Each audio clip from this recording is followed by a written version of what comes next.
Imagine yourself standing before a 100-foot wave of ocean water. For most, I'm guessing, running to safety would be the first instinct that would kick in. But for today's guest, the immediate thought is singular. Grab your board and let's go surfing. Fear is something that we choose, something we manufacture in our mind. We fully embrace the moment. Fear does not exist. His name is Garrett McNamara, and he is an internationally recognized big wave surfer who commanded global attention by surfing one of the world's largest waves. I just want to surf. The goal is to keep surfing. And has accomplished a myriad of other just absolutely insane surfing feats, like surfing waves generated by a 300-foot glacier in Alaska, giant barrels breaking on shallow, jagged reefs. Garrett and his team are also the subjects of the hit HBO docuseries you might have seen called 100-Foot Wave, which thrillingly chronicles their pursuit of the largest waves in the world. There's nothing that we can't do if we put our mind to it. In today's conversation, we discuss Garrett's background, how he began surfing. We talk about the 100-foot wave quest and the docuseries that captured it all.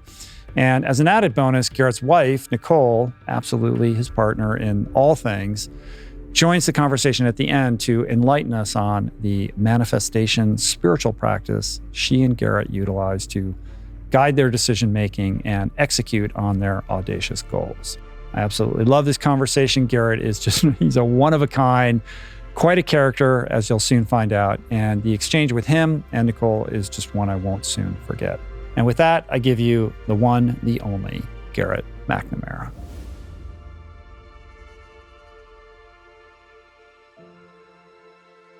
Super nice to meet you. I'm really glad we could make this happen. I kind of feel like I know you, though, because I've been consuming so much of your content, your adventures, your experiences, of course, the docuseries, which is unbelievable. And I presume that you're in Los Angeles because of the Emmys. Is that the main reason? That was the main reason. Yeah. You guys took the W too. Oh, yeah. I couldn't believe it. It's more than we expected from this whole mission, this whole journey. That's got to be pretty surreal. I mean, the arc of everything that you've endured over many years to arrive at this place where you're on the receiving end of like so much recognition, it's got to be, at times a little bit destabilizing or sort of, strange.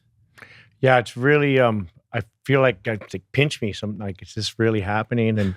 But then when we're in Portugal and Nazaré and you're walking up the cliff and there's thousands of people and they're all, thank you. And then you start crying with all these cheers of joy and just gratitude. Yeah. I mean, I think that's really at the heart of what almost interests me the most about your story. It reminds me of a conversation I had with Alex Honnold after he had free soloed El Cap, but like a year before the movie came out. And through that conversation, I felt like I understood what he had accomplished. Similarly with yourself, like I'd seen all the video clips and I kind of thought I had a sense of what you were up to out there in Portugal. But it wasn't until I saw Free Solo and I watched the docuseries that I had a heavy dose of like, oh, you actually didn't really understand it all. Like there's so much more that went into this adventure than meets the eye. And it's only through like telling the story in real time with all this archival footage that you guys had that you can truly appreciate what has been accomplished here. And a big piece at the center of it is this community that you built, that you took years to construct prior to even, dropping in on the huge wave that kind of made headlines around the world. Yeah, for us, it was 100% the team, that we could not have done anything that we did without this amazing team.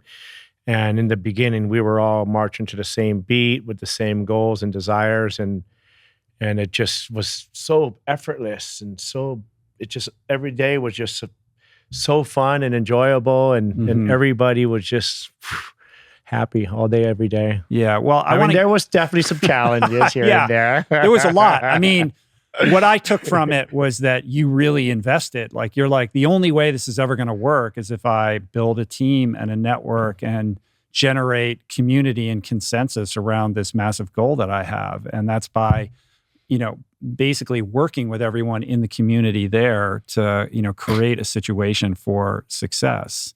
Without understanding that and watching the documentary, like I would have thought, oh, you arrive there, you brought your tow-in guy, you got the wave runner, and you just shoot out and you just check it out. It wasn't that at all. And this is a different animal due to the fact that it was just a big beach break, a big closeout beach break that was deemed impossible. Like a number of people went there before we went there and had everything, were ready, and said, no, it's impossible. You can't get back out. You might be able to ride a wave. That jet ski comes in, it won't be able to go back out. Right.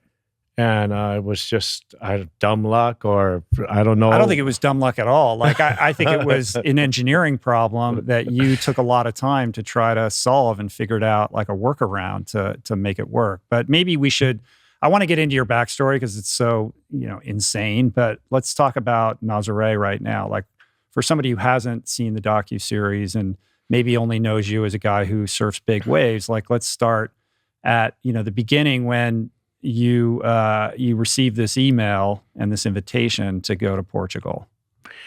It came in like 2005 or 7, somewhere around there, and he emailed me saying he's like a city commerce. He was a right? bodyboarder, Chamber of Commerce, and he worked for the in the mayor's office, and a branch of that called Nazere Canyon, and he was head of sports programs. But as a child, he had been on that lighthouse dreaming somebody surfing the big waves. And then that dream just, until he was in a position to hunt, to find somebody. He actually sent an email to Laird Hamilton first, didn't get a reply. Then he sent one to Carlos Berkeley, didn't get a reply. I was third. I was the third choice on the list. And he sent a reply like that. He said, bam, I reply. But it was a number of years after that email before you took the first trip out there to scout it out. Well, my wife doesn't like to take credit for this, but I give her all the credit because that email was sitting there in my inbox from a while back when we met, and she was going through all my emails, getting me organized.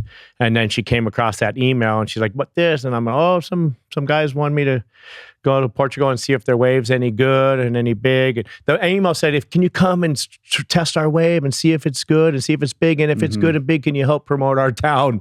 Right. And this little tiny fishing village. 1 month after she saw the email, you were there. There. Yeah. So other surfers it wasn't like a total secret that there was a big wave there. It's just nobody had ever had the audacity to try it. Or how come like it took so long for people to notice what was happening there? It was deemed impossible. And Jose Gregorio, who's Quicksilver, Portugal, awesome, good surfer, decent pilot. He tried. The guy sent me pictures of all their jet skis with just blowing apart, yard sale. And so they never went back. And then when I got there, tow surfing was now frowned upon. There was the media and a group of surfers, and I don't know if they actually really planned it, but it really felt like it to just kill tow surfing. And so tow surfing was dead. It was frowned upon, unless maybe you're at Australia at a slab, or Chopo when it gets too big and you can't paddle. But even then, it was like, back in early, this is like 2008, 2009, and you get there in 2010. Yeah. And it was, to be very honest, there would still be nobody there today if we didn't actually give it a try. Right. Because nobody was going to try it, and tow surfing wasn't cool. Once Kailani got started posting his tow surfing, then it was cool again. Yeah. Thank you, Kai. Yeah, I mean, Laird had done. Laird made it cool for right. Yeah, Laird the man. And we'll get into that inflection point of you watching him do that for the very first time. But you on a flyer, you and Nicole head out to Nazaré, and that first season out there was really mostly just recon, like trying to understand what was happening, watching the waves, meeting with people in the government, and trying to build a team and make sense of how you could do this, quote unquote safely, or as safely as possible. Yeah, we call that the exploration year, where we were just exploring and figuring out all the challenges that we might face, figure out solutions. And we were so like, it never received that type of welcome anywhere in the world, where the Portuguese Navy opens their door and opens all the charts. And I mean, everybody and anybody was at our, ready to help with whatever they need, whatever information they had. We didn't have a lot of funding. I mean, there was a little restaurant, Celeste Restaurant. She gave us meals for $7 was her contribution. Yeah. Luis Silvedo was a fish company. He's the biggest fish company in Nazaré. They gave $10,000, but other than that, we had nothing. And Lino from Nazaré Water Fund, he came in personally and just asked what we needed, and whatever we needed, he made it happen. So yeah, and that requires a healthy dose of humility. Like, you're this Hawaiian surfer guy, you have this understanding, like, look, I'm not Portuguese. I can't just come in here and pretend like I know what's going on. I have to make sure that I have the support of the community before I even attempt to do something that's going to put this town in the spotlight. Was that part of the thinking, or was it just, this is your natural tendency? Like, natural tendency. I assemble. We have, I don't like to call it, my families around the world, like where we've assembled in Tahiti, in Chile, in Peru, all over the world. We have our little family set up during my toe surfing career. So wherever I wanted to, wherever a big swell was going, we would have something already in place. So we call, we're coming, and boom, everything's ready. Right. But it was nothing like what happened in Portugal. You got the government, you got the town, actually the town at first did not want to know us. They were like, they're very passionate, very loving. And I was the guy that was going to die tomorrow. So they didn't want to get to know me because they didn't want to be sad when I died. Right. They had this long history of all these fishermen dying, right? As a result of this wave. And what's interesting is what makes that wave so big. So talk a little bit about like why that wave is so different and special. It's crazy because 10 miles down the road at Peniche, it'll be 6 feet. And in Nazaré, it's 60 feet. It's there's this underwater canyon that's 25 miles long, 2 or 3 times the size of the Grand Canyon. And it kind of bottlenecks. So it starts out really wide and then it gets really narrow right before the last rock and the lighthouse. Right. It runs perpendicular to the shore. It actually passes the lighthouse and runs all the way to the beach there. So the energy keeps moving with all of its full raw power without getting disrupted by a reef or a sandbank or a shelf in that canyon. But on the right side is this shelf, which is it gets like 60 feet deep at the deepest. And over here you got 1,000 feet deep where the wave breaks. And then where the wave breaks on the shelf, it's like 30 to 40 feet.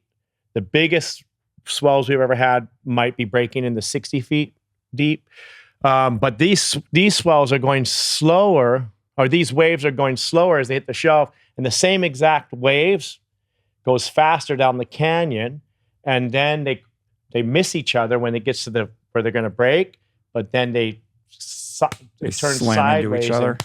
It creates a wedge, right? A crazy wedge. And there's this, when you watch video kind of zoomed out a little bit, it just looks like a massive washing machine. Like, we're sort of used to, when we think of big waves, we think of these, beautiful clean sets on the North Shore of Oahu where they're perfect curls and they're coming in and it's all kind of very, pristine and tropical. And this just looks like, the gods are angry. Like, it's just crashing, like, how do you even make sense of like where to be and where the wave is going to break? And it looks like there's another wave coming from the side, like making sense of all of that and trying to understand, like, is this even possible to ride? Seems like a hefty equation to solve.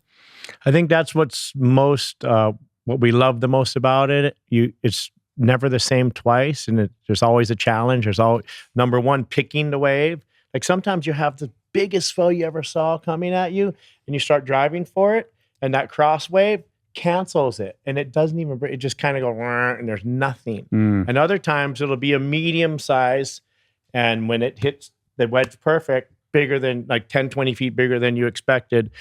And it's never the same waves twice. It's always challenging. The biggest challenge of all is right in front of the cliffs or first peak left breaks.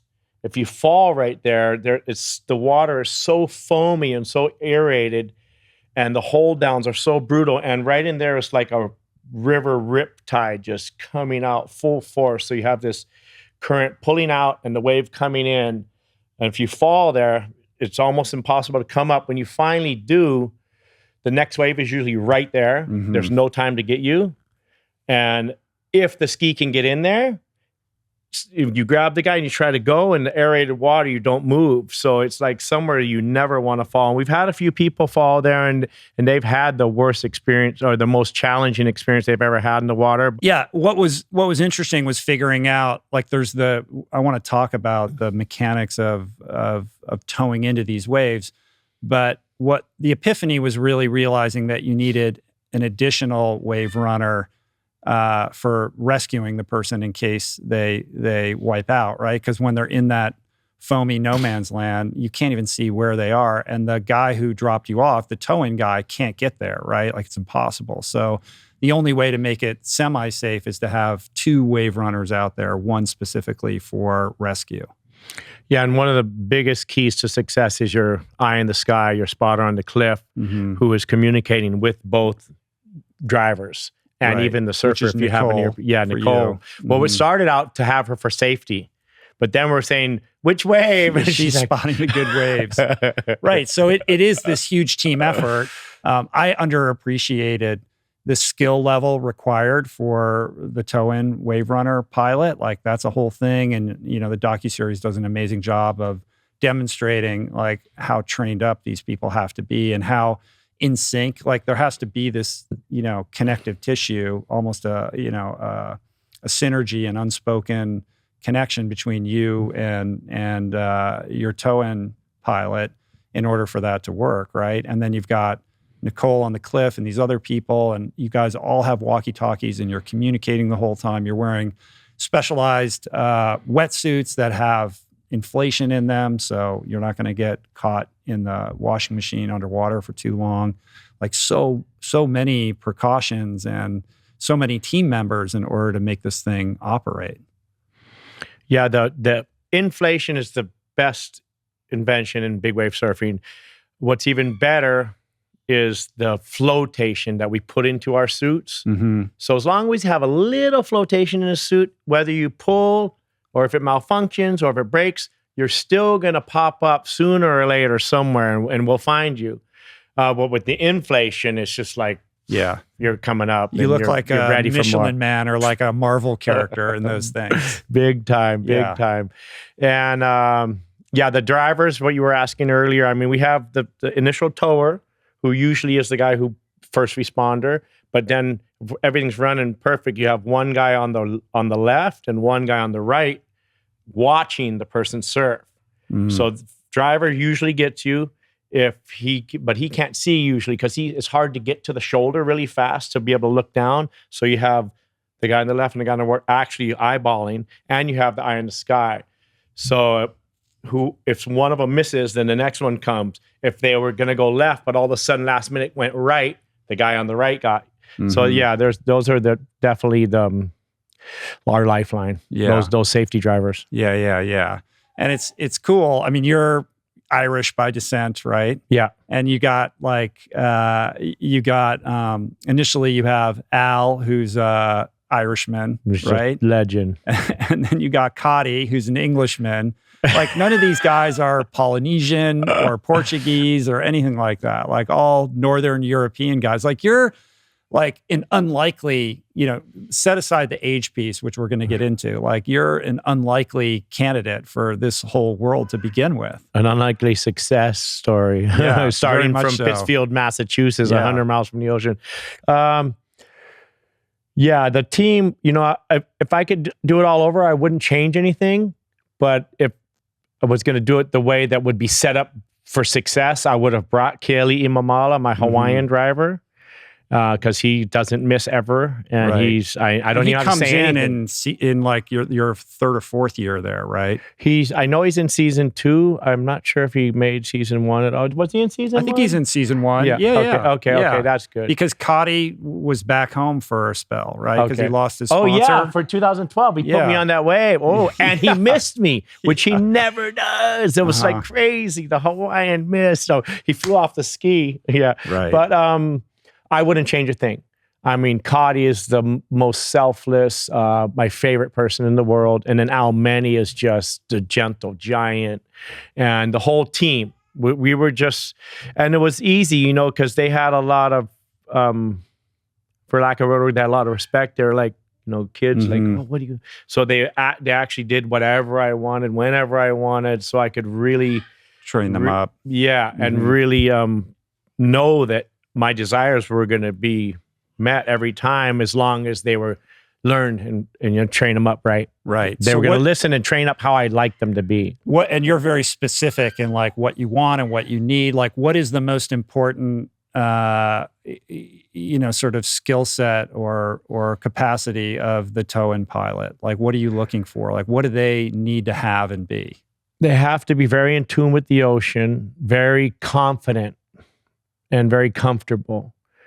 And, you know, I've had some drivers that I worked with for years, and they will never get it. They're basically, they're not in tune with the ocean, or I don't know what it is, but they'll never get it. And other guys will get it like right out of the gate. Cotty was already good, and Al was already good.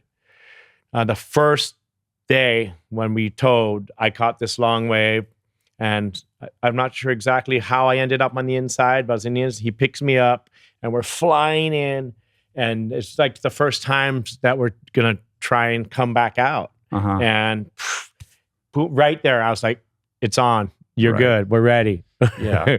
And when you're out there, and I want to work up to the... You're on the back of that sled, and you don't know where you're going, but you can feel it. And he was flying in, and then the biggest turn, whoop, and then whoop. I was like, yeah. That reminds me of how Anderson Cooper describes you. You know, like, Garrett, when he's talking about these waves, he's like, imagine it's like you're cruising down the side of a skyscraper, but the skyscraper is collapsing on top of you. You know, he's like, I've never met anyone like Garrett. Like, he gets so animated talking about these waves. Yeah, he is the best. So let's work our way up to that 78-footer. Like, that was in the second year. So the first year you're out there, you spend the whole winter, and it's really just getting everything set. And you go back the second year.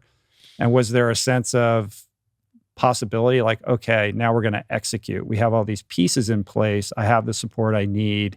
I've got the guys who have my back. They know what they're doing. Like, everything is firing on all cylinders, and we're good to go. Yeah, I was super confident. I visualized it. We manifested it. We knew it was happening. My wife, Nicole, she's like, when she wants to manifest something, it happens the next day. Oh, so. we're gonna get into the manifesting piece. Yeah. And funny thing is, my whole life I had been manifesting, but I didn't really know until I watched The Secret. Like, I don't know, maybe 5 years after it came out or something, and I was like, oh, that's what I've been doing this whole time. Yeah, yeah. It's you're a generator manifester, right? In the human design, I'm actually. Generator, straight up generator. Yeah, a generator. Yeah, for sure. Of course you are, right? Yeah. So even though you had spent that entire first winter there, it wasn't like was anybody like in the surf world like, oh, Garrett's out there? Was that was sort of dismissed? Like, oh, who knows what he's doing out there? Actually, Kelly and I were communicating before I went there. Yeah, and he would go there to hide from everybody. Paniche is, an hour, 45 minutes away where the contest is, and he would go to Nazaré to the lighthouse and just hide. And he surfed a couple of little breaks and had fun, but really just enjoyed the power and just sat there in awe. And we talked about a month before I was going, and then before you were going the first time. Yeah, and then 2 weeks before I went, he was on the lighthouse, and he's like, Garrett, It's big, it's gnarly. If one mistake, you might not be going home. Please be really careful out here. Yeah. Yeah. Well, those are wise words, from a guy who knows. Yeah. But you had other plans, right? So you go out the second year, and this is where everything kind of lines up, right? And I gather that like the swells are pretty frequent, right? You're not waiting. You're not having to wait around too long before these big waves start rolling in. Like it's pretty on the regular. Yes, most frequent big wave spot in the world. Mm-hmm. Just the wind has to align. But nowadays, the guys are going out no matter what it's like, even if it's all windy and choppy, they're out there just charging. Yeah. Yeah. So how long into that second season before you catch this 78-footer? It was November 11th.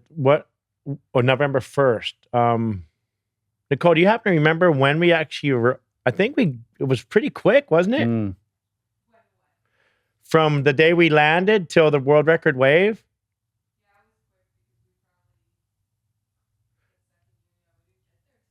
It was the first swell. We called Cody and Al over and it was on, right? Mm-hmm. Right. So you drop in on this huge wave. It gets documented. You already have like this documentary crew with you though. Like how was that documentary, was the docuseries already locked in and in place, or was this just kind of amateur footage that got cobbled together later once the documentary got City underway? Hall hired a still photographer to document what we're doing. Mm-hmm. He actually had a couple I had GoPros. I had GoPros. He had a camera that was HDV, so you could actually film.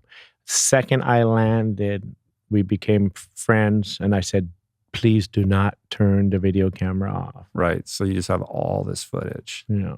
And he did good. Yeah. He did really good. Yeah. It's incredible how much archival footage there is from those first 2 years when nobody was expecting anything to happen. Yeah. So you ride this 78-footer. It's a story that quickly goes around the world. Essentially the biggest wave ever surfed in the history of surfing. My first question is, and I kind of already know the answer, but I think it would be instructive for everybody listening or watching, is how do you determine the size of a wave? And I loved CJ's description in the docuseries about the kind of less than scientific, sciencey approach to calculating all of this.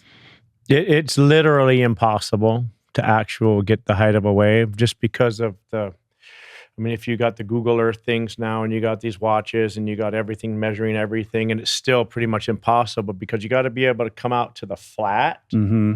And everybody's measuring about 20, 30 feet up from the flat. And then you got the contour.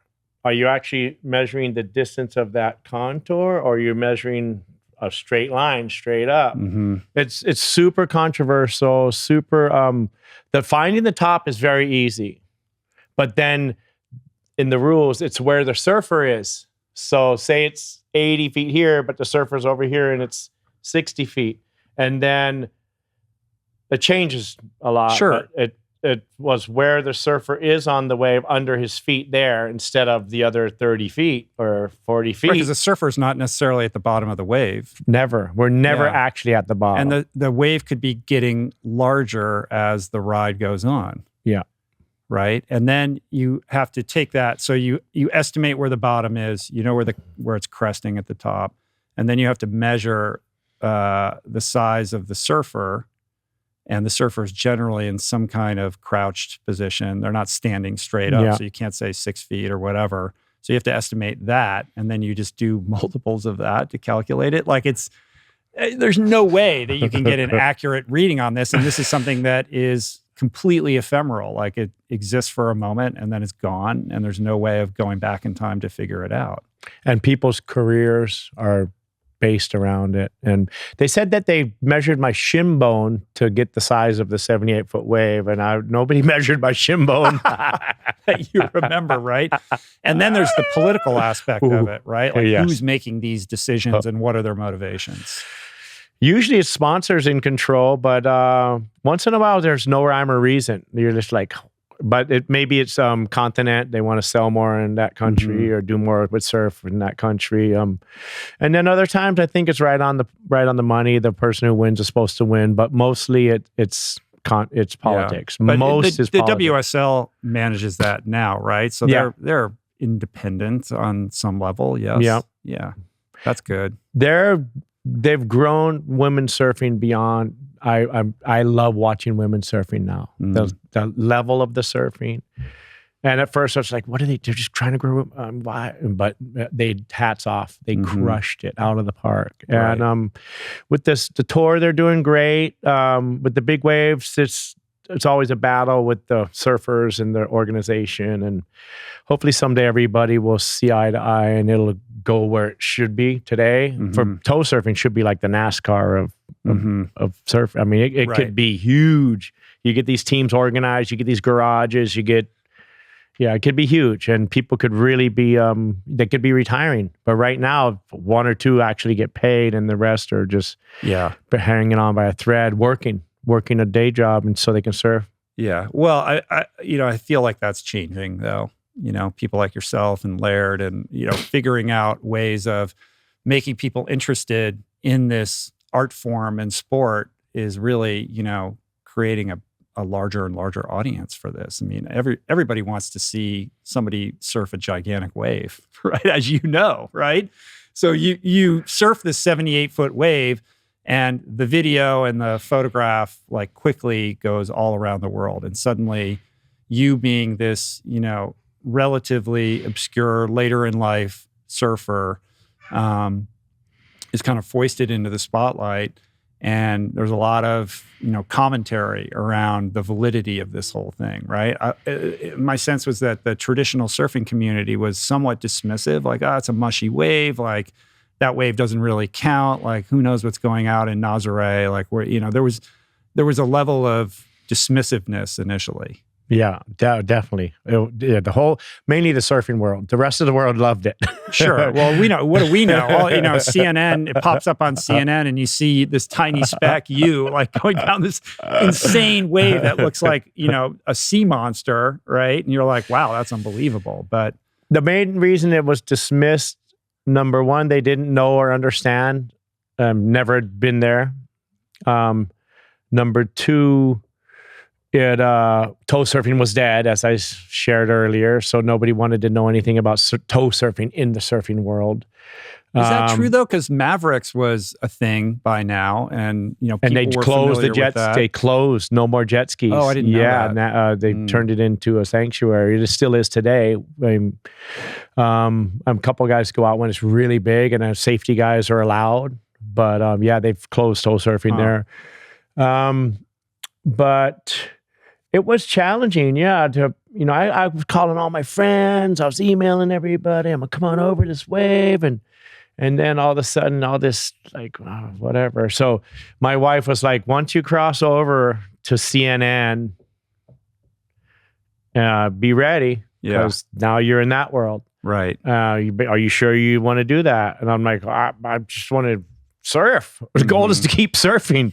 So whatever is the easiest way to keep surfing, and if we got the attention of the whole world, then the surfers will come. They'll get it together, and everybody embraces it now, and everybody's just so supportive. And we were at Malibu yesterday. It was a dream. All the boys, and we're taking all the kids out, and it just felt like home. It was so special. I've had a lot of good days in Malibu. I love Malibu, but yesterday was just so special. Yeah, that's cool. That's cool. And it is amazing because now everybody in the world who knows anything about surfing knows Nazaré, right? And there's all this energy and focus on the winter season there and what's going to happen.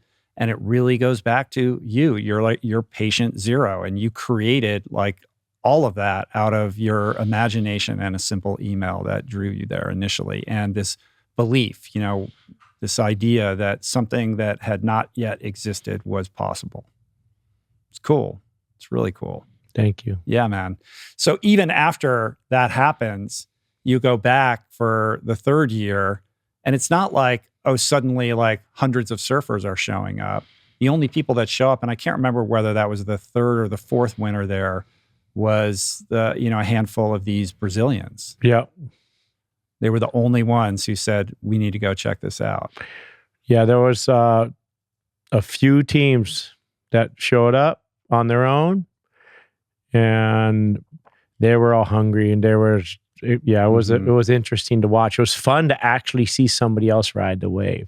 Yeah. To go on the cliff and actually watch for a minute. Yeah, but what was interesting to me about that was the fact that they came in, and despite the fact that you had 3 seasons banked and all this experience, they didn't seem all that interested in tapping into that knowledge base. They were going to go and figure it out on their own terms, and they kind of got spanked. I mean, Maya almost died. Yeah, that was sad. As a result of that. And it was totally unnecessary.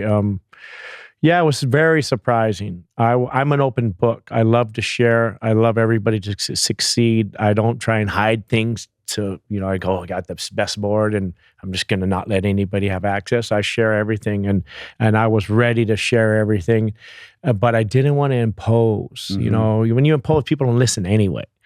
And we were talking with Carlos and Maya and maybe a few other. We're talking about Maya Gabeira, who then went on to be the world record setter for surfing the largest wave for a woman. She's super inspiring herself, her story and her achievements, and her movie's coming out soon. But cool.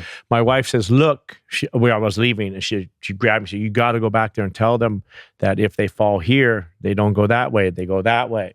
So I grabbed them and I told them, okay, if anybody falls, they go south. They don't go, because you would think it would go north up the beach, but you go south into the corner. And I explained very clearly, but then when that accident happened, they did the opposite. They went, and they didn't have a rescue wave runner. That was the big thing, right? Yeah. And the communication, I think, was down or something. Yeah. So Maya goes down hard. She basically not only almost died, did she actually die for a moment? Like they had to resuscitate her. It was bad, right? And then she has like a 4-year period of trying to rehabilitate herself before she comes back. Yeah, she's superhuman. That girl is, she's excelling as good or better than all the guys out there these days. Yeah, when she finally broke the record, what was that? 2020, I think, when she was like a 73-footer or something.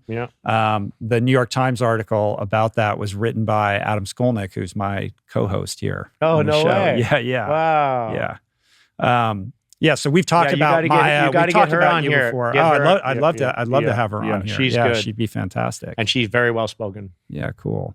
Talk to me about the relationship with fear. I mean, this is the low-hanging fruit question, right? Everybody wants to know, like, what is it about you that makes you uniquely suited to, approach these giant waves and, sort of from a perspective of enthusiasm rather than terror? Well, my trainer says my body type is perfect for big waves. I don't know about all that. What? Just why? The length of the legs and the arms and the torso and yeah. But I had surfed the glacier waves in Alaska, the waves that are caused by calving glaciers. And after that day, the fear that I had when that glacier came down on that first wave, and I let go of the rope and I'm riding this teeny little wave and looking at the glacier thinking, oh shit, it could fall again and then I'm dead, crushed. It was overwhelming. And then when I went back, I'd already surfed so many waves, so many big waves all over the world and got in so many good pounding. The way I always approached it was all or nothing, get the ultimate ride, the ultimate feeling. And so I would always go as deep as possible if I could, put it all on the line. And with that approach, you don't make 50% of your waves. And I didn't mind because I felt like ready and I could handle it. I could hold my breath long. I was strong. And with that, so I had first of all endured so many heavy poundings, and then I went into the glacier and got desensitized from fear. After the glacier, it was a funny standing joke whenever I kicked out of a wave in Tahiti, where it's the most death-defying. My boys would be in the channel, like, did you get the rush? And I'd be like, not really, a little, maybe, but not the real deal. And so after 2007, I wasn't afraid in the ocean anymore. After the glacier, I literally was not afraid. I enjoyed all the situations I've got myself into after that. Yeah. The like thoroughly enjoyed them. Just to paint the picture though a little bit more thoroughly, the footage of you in Alaska trying to surf these waves that are being created by the calving of these glaciers is absolutely harrowing. I mean, massive sheets of ice are just falling off the sheer cliffs of these gigantic glaciers, which are causing a tsunami that you're there to ride, right? Yeah, it is literally. Yeah, and you have to position yourself close enough to the edge of the glacier in order to catch that wave, right? And if the ice falls directly down, like in a sheath, it's all good. But if it decides to tip backwards and land flat like a pancake, bookshelf, is that what they call it? Because it's the book. You're literally getting crushed like an ant. Is that so? The sense that could be possible at any moment was, and that's one of the few times where you're like, I'm out. Like that first day there, you're like, this is not okay. I always visualize a positive outcome. And always work on being positive and seeing success. In that moment, I visualized being smashed like a tomato is what and that was just, and even, brought me to my even knees. If you survive that and you're riding the wave, there's gigantic pieces of ice everywhere, right? Like the prospect that you would collide with one of those is pretty high. And they're literally sharp cement. Right. Floating somehow. Yeah, it would be just like careening into a brick wall. Yes. Yeah. I mean, like, why? It was really funny what friends will talk you into doing, and be careful what those friends talk you into. Right. Really, you did end up doing it that second day. You were out there doing it. I don't think things through too much. I just think I feel if it's a good idea or not, and then I go. And then once I get into what I've decided to do, I'm like, still try to stay positive. So see the positive. It's a gut read. It's a gut instinct. Yeah, all gut. You know, us generators. Yeah, there you go. Right, but this gets you into trouble a little bit. Like when I think it was 2016 when you had spent a number of seasons at Nazaré, but you're like, I want to go surf these other breaks and be part of this competition of surfing the biggest waves all over the world and kind of travel a little bit more. That lands you back at Mavericks. And the first wave out where you took this crazy spill and end up getting severely injured and sends you down like, a number of years to kind of get well again. I couldn't help but think like, was there a little bit of ego and hubris? Like I've been surfing Nazaré for a number of years now. Like what's the big deal with Mavericks? I can go out here and do it no problem. Like having a little bit too cavalier of an attitude and lacking a little bit of respect for Mother Nature. So I went out a couple sessions before that one, and it was the most crowded day ever. And I got every single wave I wanted. Everybody was all grumpy. That's not in the series. I didn't get that part. It would have been nice. But I just got people were blown away. Because Nazaré, you don't know where it's going to break. And I've been surfing that for 5 years. All of a sudden, I show up at Mavericks, peak, go. And I caught every wave. I was like in heaven. I was like, this is too easy. And so then I'm like, okay, I want to be getting this contest. And so I went back every time.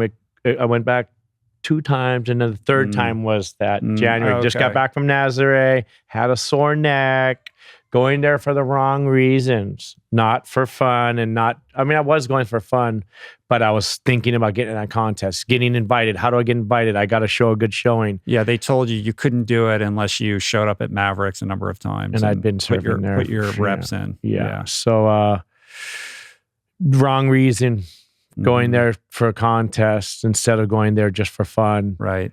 And my neck was really sore that day. So I blew up my inflation vest a little bit so I could actually rest on it while I'm paddling, like a pillow. And board was a little too flat in the tail.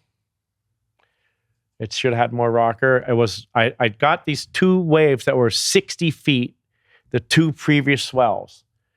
and the Peter Mel wave. You know where the Peter Mel wave? You see that thing? It was the best wave ever ridden at Mavericks. I was searching for that for years, and for the 2 sessions before the wipeout, I got one of those. Paddled, started, and then it doubled up, and I couldn't make it down. So I'm standing, but I get kicked out the back twice, 2 different sessions. So I'm like, I'm getting a bigger board, a heavier board. I'm going back there. I'm getting that wave. That would have been a good story to tell. Bam. Yeah. Smack me down. Yeah, a little, probably not as much. Well, I have all the respect, ultimate respect. I think the no fear was a little bit, it didn't make me as focused and cautious as maybe I could be. Yeah. More just like, whatever. Let's go. If I eat it, no problem. I don't want to eat it, but bring it on. Right. So you smash your shoulder, all kinds of stuff, right? Yeah. That really benched you for a long time. Yeah. Still today, I mean, that scar tissue. Oh, wow. So you can't straighten your left arm? I can, but with help. Yeah. Wow. But it gets better every day. Yeah, we're going to talk a little bit about the yoga and all that kind of stuff too. Before we kind of get into your backstory, I do want to talk about the 100-foot wave phenomenon, right? Like I guess I'm probably one of those people who thought you surfed a 100-foot wave. I think there's a lot of people out there that just think of you as like, oh, that's the guy who surfed the 100-foot wave, because that iconic, famous photo, probably the most iconic big wave surfing photo ever taken, was you dropping in on this wave that ultimately never really broke, and you kind of surf out of it on the left-hand side, but you were on it long enough for that snap that went around the world, and the mainstream news outlets all reporting that you surfed a 100-foot wave. That becomes like, that was kind of like the bane of your existence, but also like the thing that, drew a lot of attention to you. Yeah, it was the most beautiful picture I think I've ever seen. And such a special moment. I was so focused. I waited in the water for 2-3 hours for that wave. That's the big mama. That's the right that goes into the safest wave. If it's over 80, under 80, the most dangerous wave, because it goes straight on the rocks. Over 80 goes into the channel, breaks on that 60-foot shelf. It was almost broke into 60, and then kind of came into the 40 and just kind of fizzled off into the 1,000-foot channel. So what they didn't show is at the end of that wave, I kicked out, and Kaylee came to get me and missed me and flew off the ski as well. Then the second rescue came in, went by Kaylee, and it went by Kaylee and got me, but I'm paddling this little 6-foot twig that I can barely paddle with all this flotation, and the rocks are right there, and I'm right here, and the second wave was bigger, so the white water's coming at me, and I push the board and I swim under, and I'm in this flotation suit that is just too much flotation to swim under, and I would have landed right on the rocks. And there was a GoPro footage of that wasn't shown either. Would have been cool, but that ride was very special. But I was not happy at all when I kicked out of that wave. I just didn't do what I wanted it to do. Right. It wasn't a full ride, right? And you even said, like, please don't share those images. I didn't really ride this wave. It wasn't. Nonetheless, they leak out. They go everywhere. This creates a huge media cycle around the whole thing. You're like, I didn't even ride.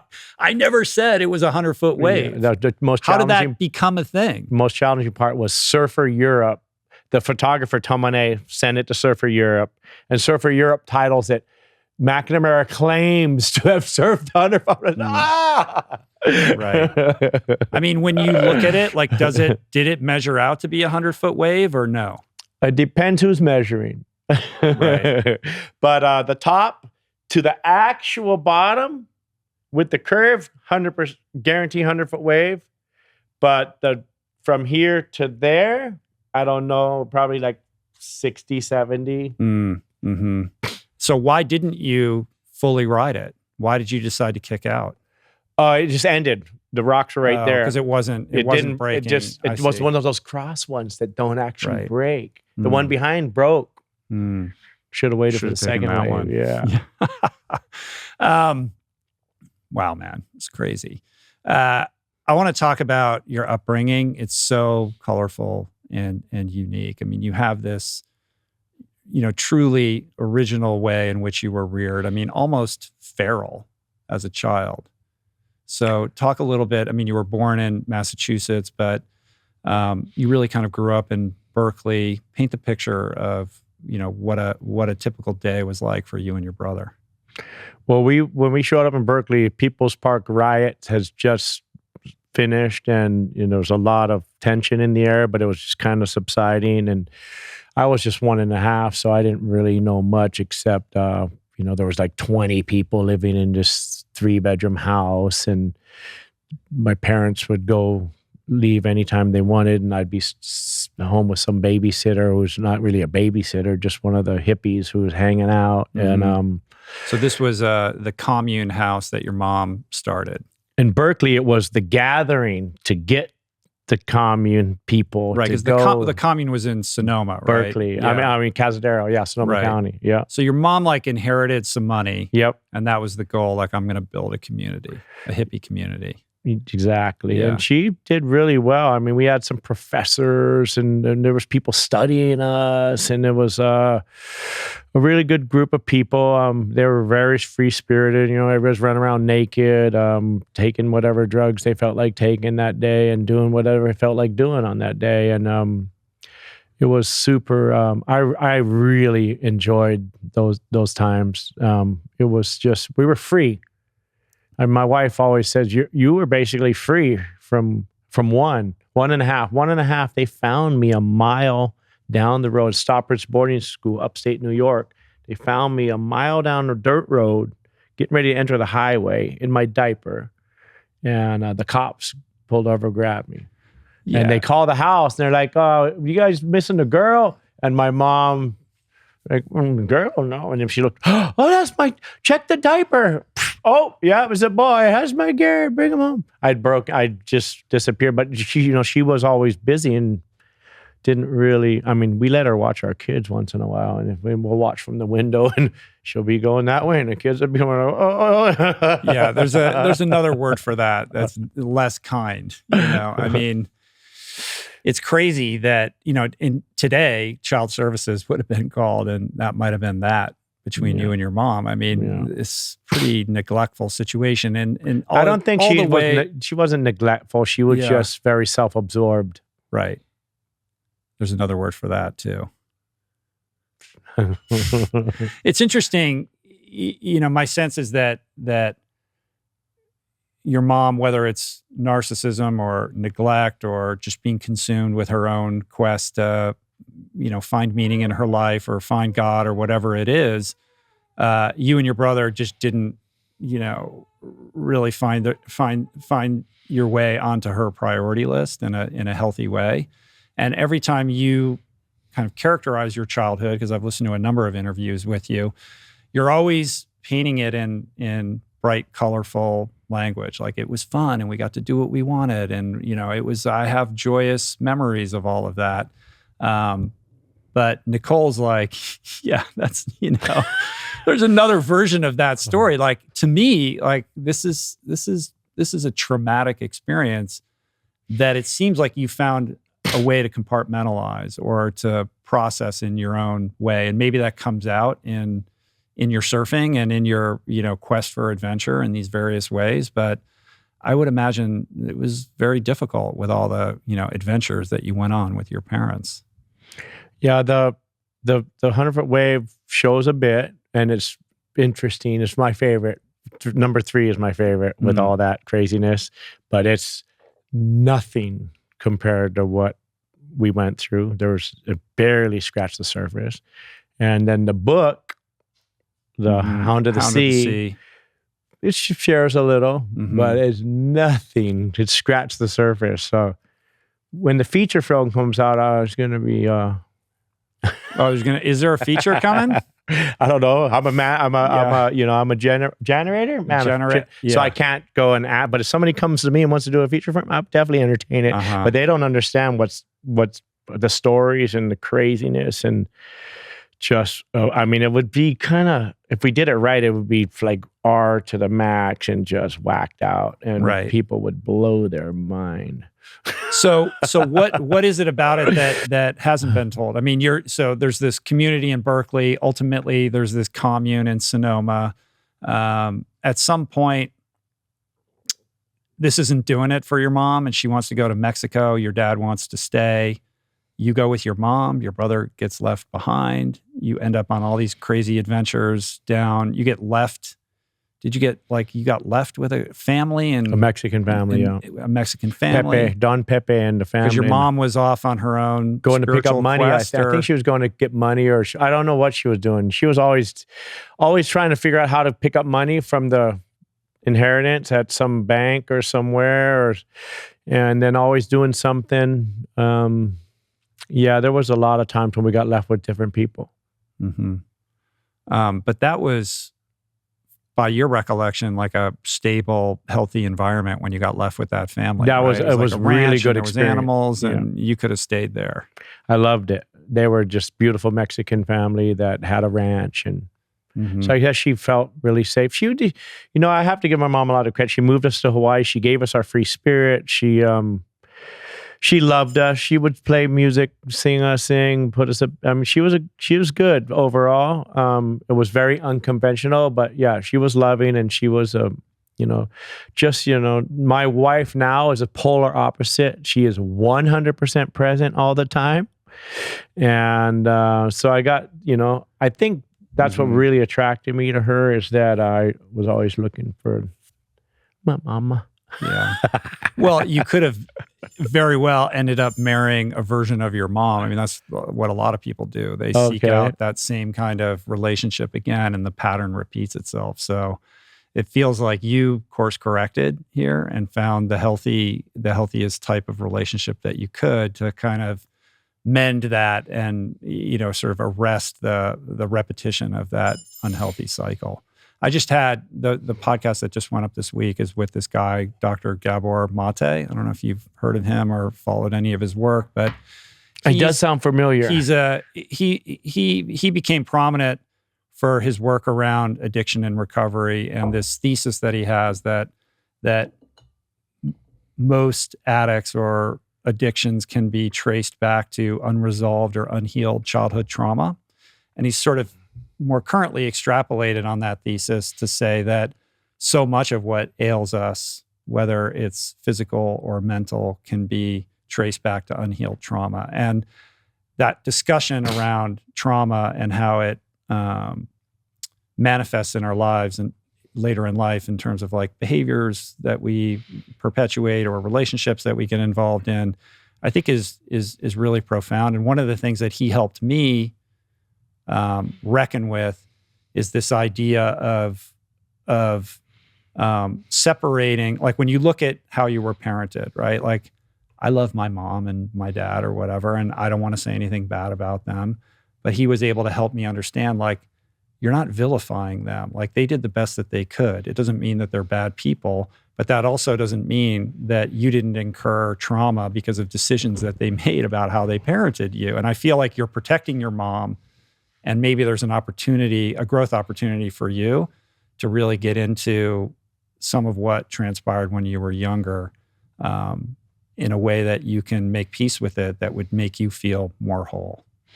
Funny, I always, work on being positive, but there was definitely things I held on to. And I did a 3.3 gram mushroom medicine. Right. I did 4 days in the mountains doing the medicine wheel.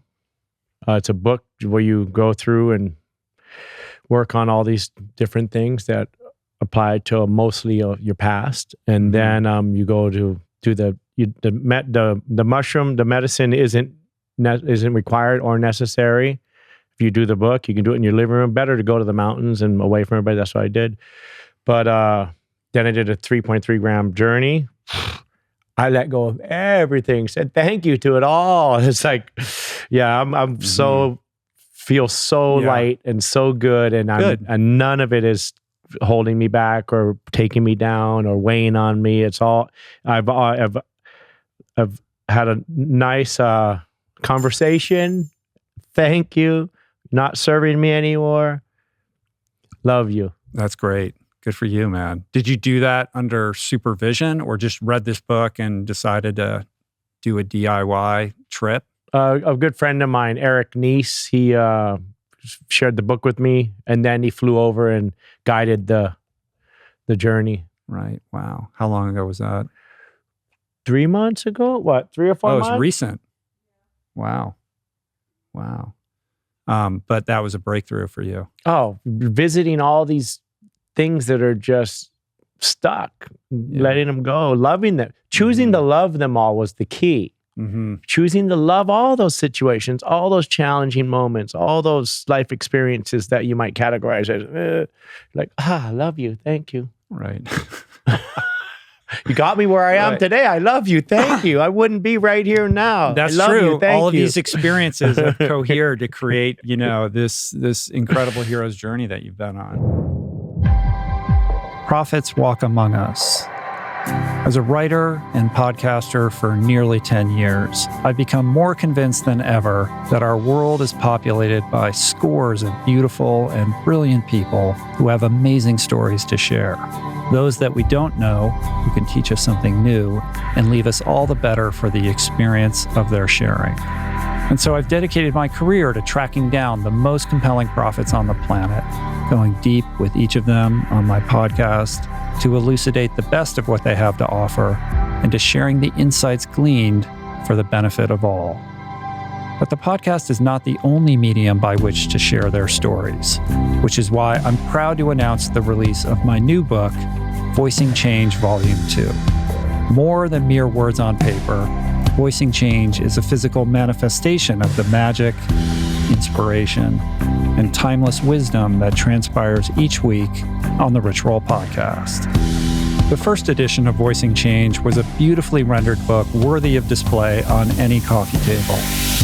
And Volume 2 follows in that tradition by showcasing even more of my favorite conversations in an elegant publication replete with interview excerpts, essays, and stunning photography, making for an exquisite companion to the first volume or a satisfying standalone work. Picking up this book allows you to revisit the wisdom of your favorite everyday prophets and physically interact with the life-changing ideas contained within. Voicing Change Volume 2, available now while supplies last for a limited time. Order your copy today only at richroll.com. Picking up where we left off, so you end up in Hawaii. At some point, Liam comes, but your brother is back in the picture, right? Like you and your mom and your brother all go together to the North Shore. Yep. Because she hooked up with some other dude, or there's a stepdad involved, or what was happening? A musician, a black musician. His name was Daryl. And we tried to go to Florida like 2 or 3 times.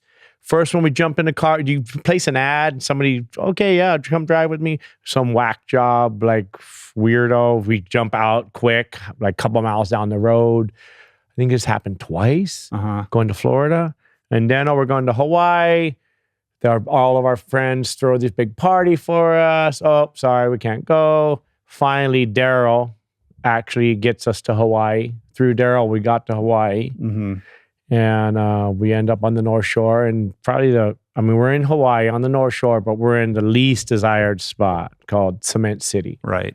So it's kind of like affordable housing project type apartment buildings. Yes. Yeah. And we were, Daryl was a musician, and he actually worked with Don Ho's daughter, and he was good. And then he left as soon as we got there. He split. Mom. So then we're on welfare and government assistance and this. And my mom was just depressed. And you're like, what, 12? 11. 11. I went to first year of elementary, was the only white boy in the class, and all Filipinos and Hawaiians. And you basically didn't really go to school though, right? Like you'd go in the front door and out the back door? That was during elementary. In California. Oh, wow. So I never went to school. We would go to UC Berkeley every day and hang out on the campus from Berkeley. like 6 or 7 to 11. We never went to school. We would literally go climb the fire escape of these buildings and go and pull all the marijuana plants and go home and roll fat joints. We're freaking 10 years old. So we're rolling fat joints at 10. Oh my God. Yeah. We ate peyote up there and I ate peyote when I was about 5. Was that because your dad was running a vegetarian restaurant and he was serving it at the restaurant? Is that true? He wasn't serving pot. But he had it was Ma Goodness Cafe on Shattuck and Ashby. Right in the thick of it. Yeah, and we were on Emerson, the 2-block street. It was right back from Shattuck, 1 block back from Shattuck and Ashby. Holy Foods was on the corner. I don't know if it turned into Whole Foods, but it was Holy Foods. We were wild and we were free and we did whatever we wanted. We would stay out till 12 to whatever, from 7 to 11. We were free. There was the serial killer was on, like killing right in our down. And we were out there until was that Zodiac era? I think so. I don't know which one it was, but we were out when he was out. And we weren't supposed to be. It's total insanity. It reminds me of I now imagine put that into I mean, yeah, it's like, have you read Flea's book, Acid for the Children? I was just looking at that. Yeah, I have it right over there. You should read that book. I mean, it's pretty similar. I mean, he was a feral kid and he had, kind of a chaotic, family situation, but he was just running wild on the streets of LA at a very young age. It's a version of your story in some ways. ways. We skimmed the surface on. I mean, you paint those pictures of killers over there on the left, and you're over here on the right, shooting off rockets that you stole that day.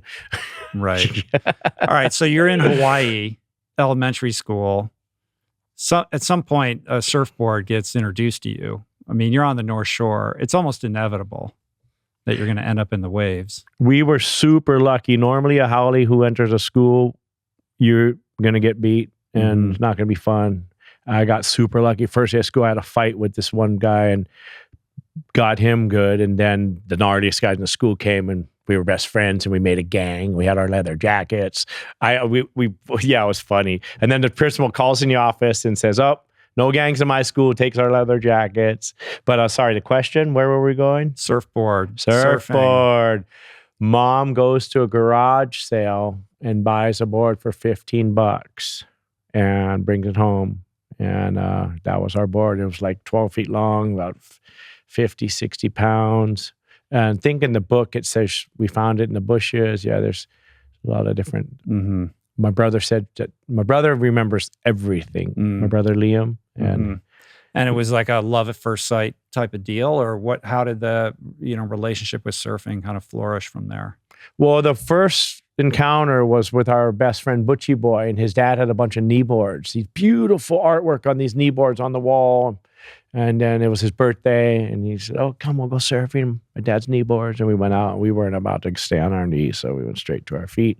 Fell in love. That was it. Nothing mattered on the land. Whatever was going on the land disappeared. You're in the water. You got shorts, warm water, surfboard.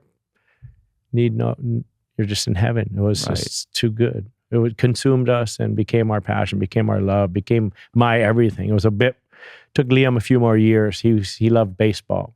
And he was already being scouted by UH was scouting him. And oh, wow. Yeah. Yeah. And I didn't realize that initially he's the surf star. Oh, for 10 years, he was the guy. Like, he was a big deal. Big. He made as much or more money than anybody for about 10 years. And he made money for at least a whole of 20, maybe 25 years. Good money. Right. He's your younger brother. Yeah. Yeah. And so he's getting all these accolades. He's on the cover of all the magazines. He's taking home prize money. But ultimately, like, he becomes a victim of his own character defects, right? Like, he's a hothead and ultimately ends up like making a lot of enemies. At least that's the way the narrative is spun in the docuseries. He didn't back down. He ruled Rocky Point and did his best to rule Pipeline. Did his best to rule both those spots. Those two spots were the most photographed spots in the world. he got more waves than anybody, guaranteed for 10 years. So he had a really good career just based on pipe and Rockies. We loved going to Japan. We go to Australia. I would kind of be in his shadow, get to go along once in a while and try and surf in the contest. I never did any good. He would always he would do, he was a fierce competitor. He was going to beat you. You have to get 3 waves in 20 minutes. He's going to pal around you and take the best 3 waves of the heat if possible. Right. He's not going to let you get any waves. Yeah, forget the etiquette and the decorum. But there was none when it came to those heats. All the boys, all the surfers, it was dog eat dog, and you're not friends once you get in that heat. Nowadays, it's a little different. They're a little more friendly until the end. Oh, the priority, it's just there's real rules now with the priority. So, but back then it was, if you're Hawaiian or you're from Hawaii, you had an edge because all the surfers around the world want to go to Hawaii. And if you're a badass and you hung with the boys, you're one of the boys, when they come to Hawaii, they're going to get sent home if they mess with you anywhere else. Right. So even in these heats in Japan, bro, and he's being rewarded for that behavior. Until he's the bad boy of surfing. Yeah. Until the magazines blackballed him and the judges started giving him 0.5 less always. If he was going to win a heat, he had to really win it. Like there was a Pipe Masters that I think he won. I'd like to watch the tapes again, but they scored Kelly Slater 0.5 higher on each wave and scored him a 0.5 lower on each wave. And and ultimately at some point you start catching up to him. So what was going on? How were you able to no longer be the older brother in the wake of his younger brother and surpass him? It's funny because I'm really no longer in the wake, but once in a while I'll meet somebody who knows Liam or knows of Liam and didn't know me, and they're like, "Whoa, you guys are totally opposite." Like, what a number. But toe surfing, I started toe surfing to get away from all the crowds. There's so many crowds, and Laird and Buzzy and Derek show up with their Jet Zodiac, and I saw, and so I ran home. I got my board. I'm sitting at sunset with my 10-foot board, and I'm about to paddle out there to ask them to tow me into one. And this was the first, their very first experiment with this, Buzzy Kerbox, and that original OG tow-in crew. And I sat on the beach with my jaw, like, the old cartoon characters when their jaw drops to the ground, and didn't move. That was an inflection Me and Johnny point. Boy Gomes, and we're just watching. And then from then on, I was obsessed. I bought a Zodiac, painted a giant shark mouth on it, tried to do it with my Zodiac.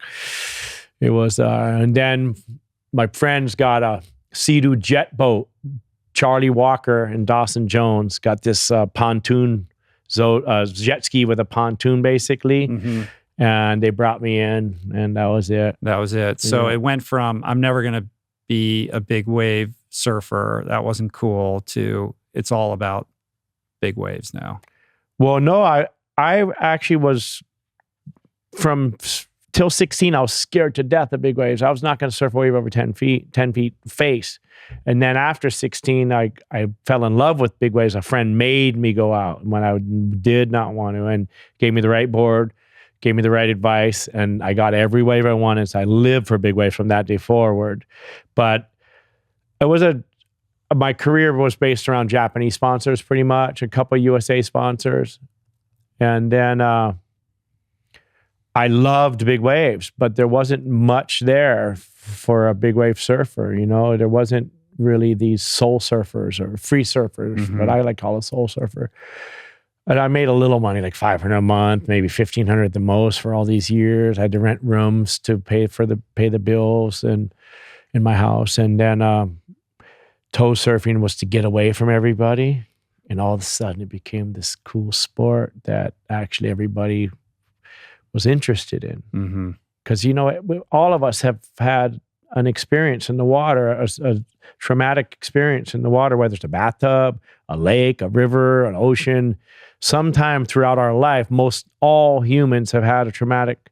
We have utmost respect for waves, and then big waves, like how? And so they're just captivated and interested. So all of a sudden, this I was a lot in of energy around this thing yes. that you had been into just for the pure joy of it, not because like, oh, there's a way to be pro and a way to support myself doing this.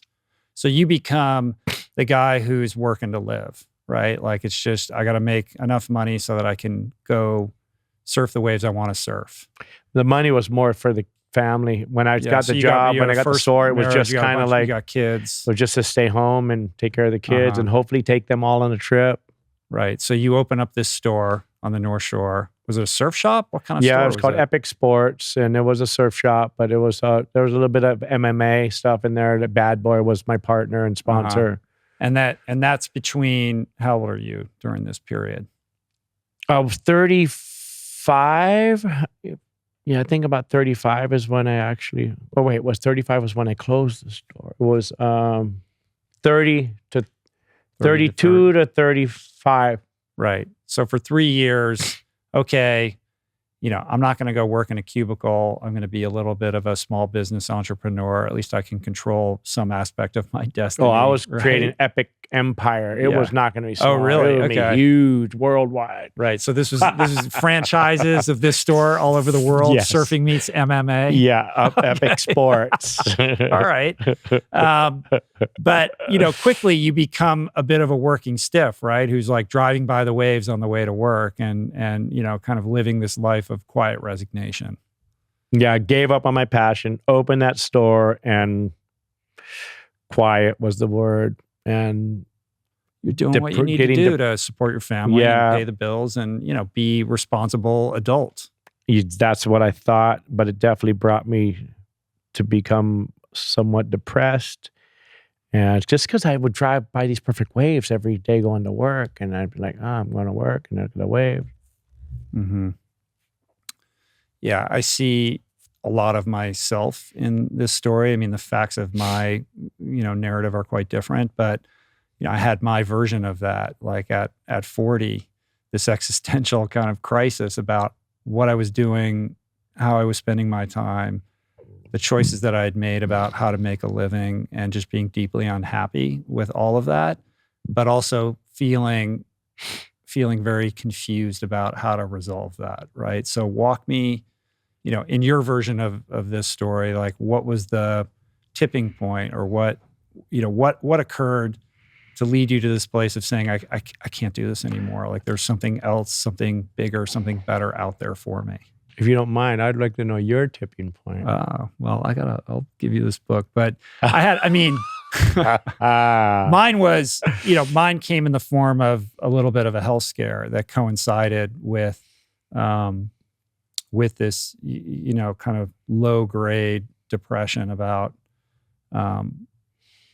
where I was in my life. And that created a little bit of a perfect storm. And my resolution began with just changing my relationship to myself, first through food and then through movement. And that very slowly kind of led me in a new direction. So it wasn't like a lightning bolt kind of thing where everything changed quickly. It was a very gradual shift.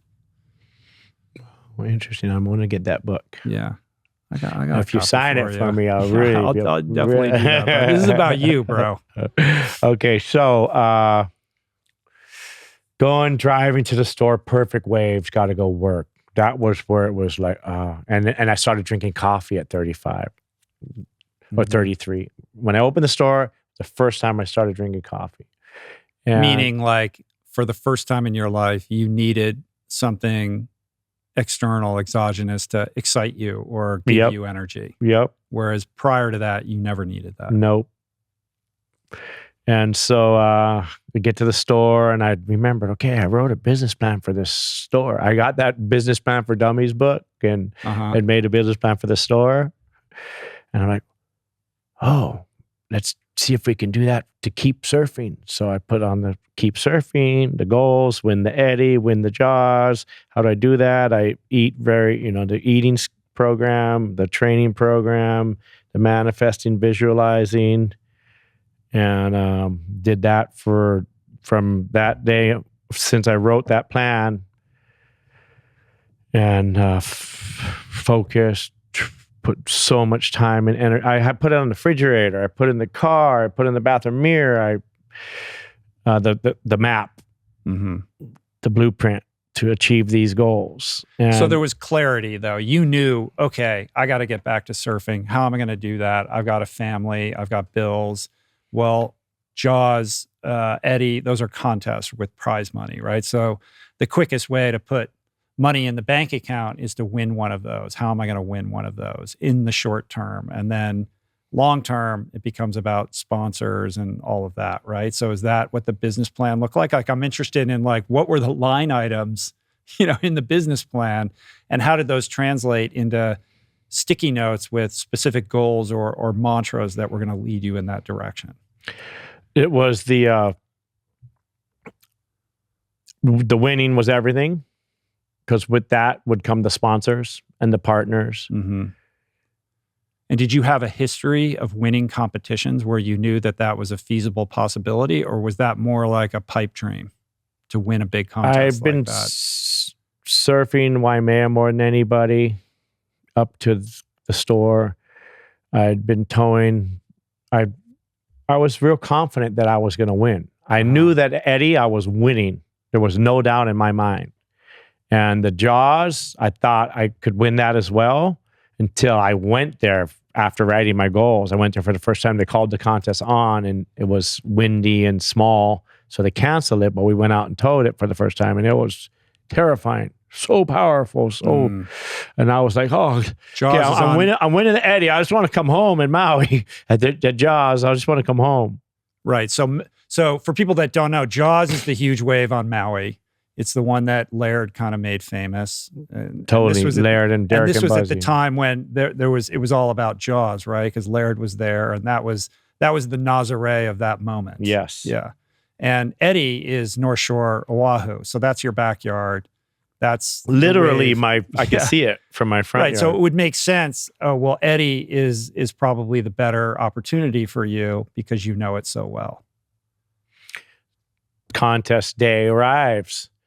They call both of them on same day. We don't have the computers looking at the buoys. You had to call every hour to see where the buoys are at, because that's how you know how big the waves are going to be. And I'm literally calling every hour, checking the buoys all the way. I'd sleep a little bit, sleep a little, call. 4 a.m. I was still undecided. I have my partner, Rodrigo Zende, my teammate on Maui, waiting. And I was in the Eddie. The previous year, I'm the only surfer in history that I was number 9 alternate, and number 9 didn't come, and I'm paddling out. Elijah Young didn't show. This is at Eddie. I'm paddling out in the Eddie. I get out there. Elijah makes it, paddles out. Garrett, you got to paddle in. Meaning you're out, you can't compete. Right. Devastated beyond, right. But okay. But the universe has another plan for you, Garrett. Right? So I'm still, and now I'm 7th alternate, not 9th. And yeah, I just couldn't see myself sitting on that beach, not knowing if I could surf or not. And the main thing is I had my teammate waiting for me. So at 4 a.m., I rushed to the airport, got on the plane, and went to Shot over to Maui, yeah. Right? And said, let's drop in here. What was the difference in prize money between Eddie and Jaws? Well, Eddie was, I don't know, like 20 grand or something like that. Oh, maybe 50. The Eddie could have been kind of high back then. But Eddie was kind of the most prestigious. Eddie Aikau, that's his last name, right? Eddie, so it was in honor of this legendary surfer, and that was like the prestigious one to win. Eddie Aikau Invitational, the one we all big wave surfers dream to be in. It's like the pinnacle. And but that Jaws was the first of its, Jaws was the first of its kind, but they had $70,000 prize money. More prize money, but you're less experienced on this wave. You had never surfed this wave before. And my partner, get this, he never towed before. So he shows up on Oahu. This is not looking good. He shows up on Oahu, and I tell him, okay, let's go practice. So I take him over to this little wave. It's called Police Beach. And it's this little teeny wave that's about this tall, maybe a little bigger. But it breaks just like Jaws, a nice right to go in the channel, and left it's kind of gnarly. And I tell him, just put me on that right, and it's this big. And he puts me exactly on the way, perfect. And I'm like, oh, we got this, don't worry. And he's like, what are you talking about? We got it. Don't worry. Because I mean, I had my plan. I knew how to win, and I knew what to do, and I shared with him, and we focused, and we didn't train that much. But I knew that he just had to put me on the wave. The rescue guys will pick me up. So he would put me on the wave. Rescue guys would get me. And he was like a shark. He was a badass. Like, he was so in tune. You know how I was sharing, some people will never learn and other people learn quick. I was a slow learner. It took me a while to get good. This guy was good instantly. So, and he surfed better than he was more focused than any big wave surfer at that time for paddling. So you go to Jaws and you feel confident, but it wasn't like there was an expectation that you were going to win this competition, right? Who were the people that were expected to win? Oh, they were all there. Like Parsons and Gerlach and all the Maui boys. I mean, yeah, that was a really good, solid showing. But yeah, they definitely, none of them were probably thinking about me and Rodrigo are going to win. Right. And you're how old? 35? 35. 35. Right. So not exactly in the prime of your physical career as a professional athlete. Hey, what are you talking about? I know. We're going to get to that part. Like, it's all love, Garrett. Listen, you know, I didn't start getting into my athletic stuff until my 40s. So, oh, wow. All right. So long story short, you end up winning this competition. Like, when you think back on that, I mean, two questions. First, what was it that you did that allowed you to win? Like, what was the secret sauce in that victory? And then perhaps more importantly, like, what do you make of that in retrospect, looking back, you know, at the arc of your story and kind of everything that's transpired as a result? Because this is another huge inflection point that sets up the ability for you to have a life as a surfer and go on to do all these other things. First of all, we had a Magic 7.2 brewer, and from Laird, that's a surfboard, right? Yeah, from Laird and them, you know, working with Dick, they made what was the best at that time, and I was lucky enough to tap into that. Specific for Jaws. Yes, but didn't everybody have that board or no? They all had versions, their own version, but 7.2, that was long. We're on 6.0s now. It was still dinosaur, right? And everybody had dinosaurs, but they all had the similar dinosaurs compared to what we're on now. But so I sat him down. I said, "Look, he went first for, I think it was like 45 minutes, 45 minutes. And then we had half of the heat was me, half of the heat was him.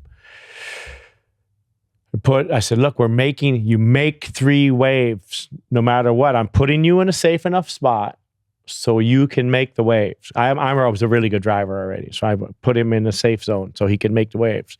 He made his 3. After you make 3 waves, then we'll get barreled. That was the goal. Then pull in. But until you make 3 waves, don't even think about pulling in. So he made his 3 waves. 4th wave, he pulled in.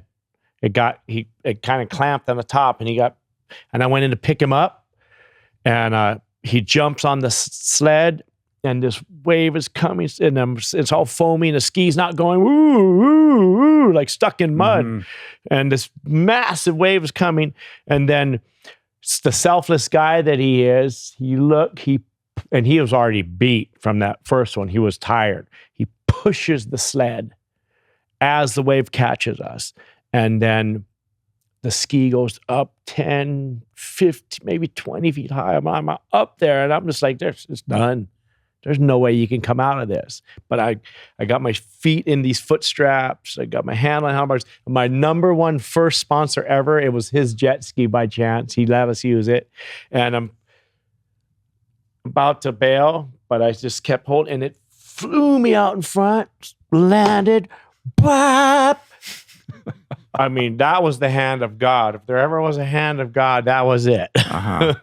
So basically what you're saying is he put you by hook or by crook, and in the most unlikely situation, you ended up exactly where you needed to be to get this wave and have this ride of your life. Well, he got the waves. He got the ride. So the way it works, he got the 3 good waves and made them. So the way it works is you alternate surfing and towing with your partner. Yes. Right? So it's a 2-man gig. Yes. And you're getting scored as, you know, how you kind of do collectively as a team. So those 3 waves each. Right.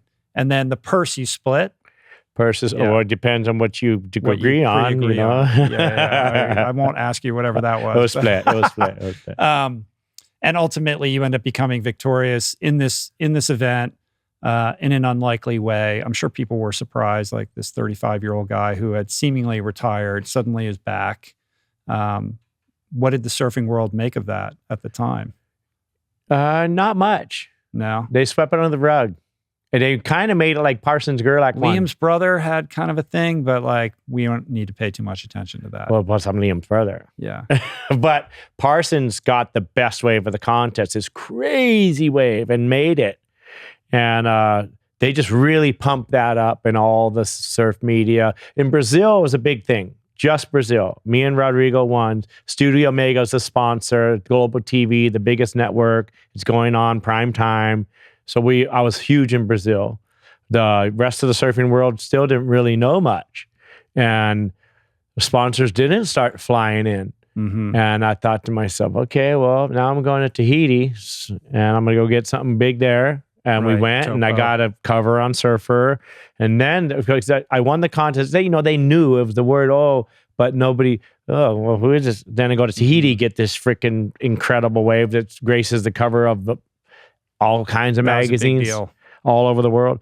And then I'm going, okay. So I was watching the boys at Jaws and I'm just like, what the hell are they doing why aren't they in the barrel? And then I went there that first time. I was like, oh, now I know why they're not in the barrel. This wave it's Jaws. It's trying to eat you and it's nothing to play around with. And now I know why, but I understood why, but I still wanted to go get barreled there. So I went that next winter, 2003, got the barrel. So now I get you're the first guy to get barreled at Jaws. I don't know about the first guy barrel, but I got a really good one. Mm-hmm. And so I got the win, then I got Tahiti, and then I got the barrel. The funny thing about the barrel is they put on the cover, it's me, but it says Laird and Company. So it's like, so I could only imagine people going, Laird, how's that barrel? And he's going, oh, yeah. Right. And it was a trip. Right. Yeah. So then, but the sponsors started coming. I got on, I was working with Red Bull a little bit since I had the store. Mm-hmm. And they were coming all in. And then I had a manager came in right then, made me a website. And then I was with Excel. The manager screwed that deal. Things were, I had this manager who wasn't in surf. He was a senior vice president of Time Warner in marketing and production. Uh-huh. And he retired and then took me on as his main project. So I learned everything. I know nothing. I mean, I was a surfer that did not want his face, did not want his name, did not want anything. Don't want to talk about what I just did. Just. Mm-hmm. And he's like, you got to make a poster. Garrett McNamara, you got to do this, got to do that. Well, there's a convergence of a couple things happening here. I mean, first of all, culturally within surfing, it's not cool to promote yourself. It never had been. It was, the punk rock of it all was to just go out and surf waves for the joy of it. If anybody's paying attention, fine. But you're not going to be the guy out there throwing stuff up on social media. But that's because social media didn't exist. And also, carving out a career outside of the very narrow scope of what it meant to be a pro competitive surfer was starting to change. And with the advent of these new surfing technologies and toe-in surfing and all the experimentation that was kind of being led by Laird and his cohort of surf renegades, suddenly, and then with social media kind of being layered on top of that, there was this sense of possibility, like you could craft or carve out a career that lived outside of those traditional notions of how to make a living. But that meant that you had to be not necessarily shameless, but you had to be in control of your own kind of promotional engine and responsible for getting the word out about what you were doing, because ultimately you had the responsibility to shoulder like getting sponsors and all of that, manager or no manager. Yeah, Laird was the OG, the guru, the guy who broke out of the surfing and went to the rest of the world. It was possible. And I really watched and learned and really embraced how he did things. And so when this senior vice president guy is telling me, you got to do this, that, the other thing, I'm like, okay, not what I want to do, but that's what they're doing, so we'll do it. But so, and that's what, yeah, it was from there, the doors just opened. They started knocking on my door. I didn't have to knock on doors. It was amazing. It was the first time in my life I wasn't, hey, please sponsor me. It was, right, but the business plan's working. Business plan working. Yeah, you're manifesting, you're generating, it's all happening. You're able to pay the bills. It's all about that goal and that blueprint. It works. But you know what? The number one thing in all of our sports or careers or whatever is carving out a niche, because a niche has longevity. You might not be the best for more than a year or two, but if you have a little niche, you're the yogi of this, or you're the Jack Johnson, or you're the photographer. You're still in the world. You're still in surfing, but vicariously through this niche that you carved out. So you were conscious of that, and how would you define the niche that you were carving out or attempting to carve out at that time? I was just the guy who would just put it all on the line. Bulletproof. I mean, my friends would call me bulletproof, and I felt bulletproof, and I had a little flotation that nobody else had. So I was that was your little innovation. They didn't realize. They were, what are you doing with that? They're laughing and going, and I'm going, anyway, please come, pound me, no problem. I'm coming up. And so they thought I was kind of crazy. They didn't realize it was calculated crazy. And at what point, I mean, your first marriage ends up sort of dissolving, right? Around this time? Yep. What was going on there? Lack of support, lack of trust, and rightfully so. I wasn't in the best place. Yeah. And that first marriage, I mean, you got married really young. Yeah. Yeah. Yeah.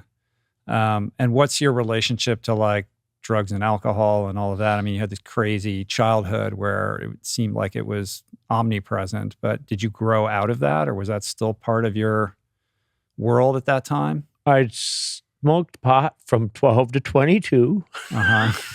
Yeah. Stopped in 89. Never really liked the taste of alcohol, but loved a good party. Loved, a couple with Coronas with lime tastes good, and with some tequila, and then you're having a great time. You are Irish. Yeah. Then you're having a great time. To be honest, cocaine was something that we played with a little bit when we were really young. My brother and I got into it, and then I went to Japan when I was 19. And saw that I could have a career. And then that's when I quit pot, quit everything, and then got my brother too. And I slowly got sucked back into cocaine a bit. And it wasn't pretty, to be honest, at all. It wasn't a party anymore. It was just like dark. And was that when you were depressed, getting depressed? Yeah. And when you had the store? Yeah. Yeah. There was things that led up to it. I mean, if I went back, probably some childhood things, but more things that happened in my relationship with my wife that really made me bummed out about our relationship because of things that she did. So that was probably what really, I mean, I can't blame anybody. I take full responsibility. I chose to, I chose it. So it was all me. Was there things that definitely weighed on me, or that I let weigh on me? Yeah. Now I'm choosing not to let anything weigh on me and love it all. Yeah. So it sounds like a lot of the use was kind of situational or environmental. Like when you made these decisions at different times to like walk away from it, you were able to do that. So you never went down some like rampant addiction rabbit hole or anything like that. You were able to kind of put it in the rear view when you needed to or need to. It's funny because I would, on my birthday, August 10th, I would have one last big party, and then I would train until I accomplished something really huge. And then celebrate. And then I might party again. Yeah. And that might go for the rest of until my birthday again. Is that still going on, or No, I've been, since I met Nicole, I've been just Well, let's talk about Nicole. Like that's the other huge inflection point. So the inflection points that like I'm trying to like map it out. Like you have, moving to Hawaii, of course, and then there's winning Jaws, like these kind of pivotal moments in your life. But certainly, I don't see any more important or monumental pivotal moment in your life that exceeds meeting Nicole and kind of how the impact that she has had and this relationship has had on like how you are, not just on your surfing, but like how you are as a man and what you value and what you're choosing to invest your time in, et cetera. So talk a little bit about meeting her and kind of what this relationship has meant to you. Well, it's funny, the cartoon character I was when I saw Laird and them with my jaw on the floor, and when I saw her, it was like the cartoon character that levitates and drags across by his toes to her. Yeah. It was just love at first sight. And it was, I was just captivated by her being, her beauty, her present, just being in her, she's so present and so inspiring and so, everything that I dreamed of in a partner, a life partner, she was right there in front of me. You guys met in Costa Rica? Puerto Rico. At a surface healing. Uncle Izzy Pascuit. I was supporting his surface healing event in Puerto Rico, and she was there at the charity dinner the night before, helping with the flower arrangements through her dad's friend who was doing the flower arrangements. She was there for a race. She's a badass paddler. We met, and that was it. There's nothing that could stop it. 8 or something like that? How long ago was 9 or 10? 10. 10? 10. So it was shortly after you guys met that you ended up in Nazaré then. I didn't realize that timeline was so compressed. Yeah. Wow. She comes into your life, and then suddenly you guys are in Portugal. Oh, we went on the most amazing journey ever. We lived out of a suitcase for 3 years. Uh-huh. And it was the best time of our life. Our life is still like too good. I'm like, pinch me. I can't even believe where we're at right now. But that was the most, we were just present and together. And I mean, as she says, I held on to her every word. I was at, anything and everything she wanted at all time. And the same her for me. And that was before the kids. I think, like I can't help but like try to compare your story to my story, and I don't want to make it about me, but I have I've had a very similar experience in many ways, and there's something about my relationship with my wife, who's very different from me, that creates a certain kind of powerful alchemy, and I see that in your relationship. Like the sum of the two of you together is much greater than the sum of its parts, right? Because of this partnership and what you each bring to this equation, you've been able to, accomplish things and manifest things that, I'm sure exceed what you would have thought possible for yourself. Yeah, literally, since we've joined forces, we literally, strongly, without a doubt, feel that we can pretty much do anything we want, like anything. There's nothing that we can't do if we put our mind to it. Yeah. And where does that come from? It comes from, the secret. Mm-hmm. And then I've been into Deepak Chopra, 7 Spiritual Laws of Success. Sure. But it really comes from, she's very organized. And I think most of all, it's because all of the things that we focus on are more selfless, and somehow we want to give back with whatever we're doing. When you have that aspect to it all, you really can't fail. Mm-hmm. I mean, you get the goal, you get the plan, you get the roadmap, but you have a selfless approach to it.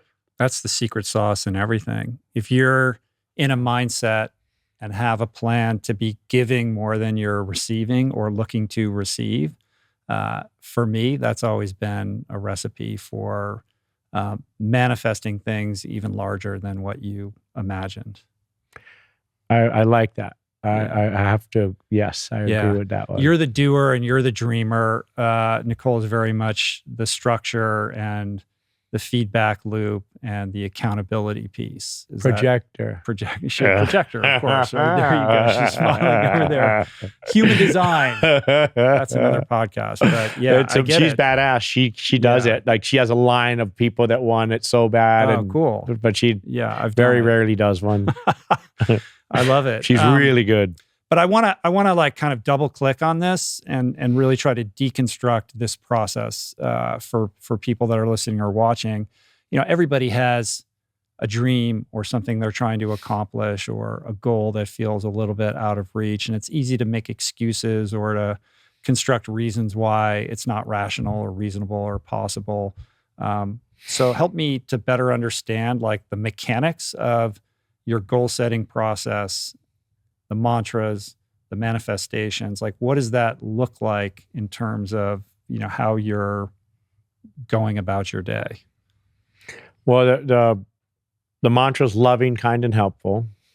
And if we're loving, kind, and helpful all day long, I mean, you're going to feel great because everybody around you is going to feel great, and everything's going to unfold as it should.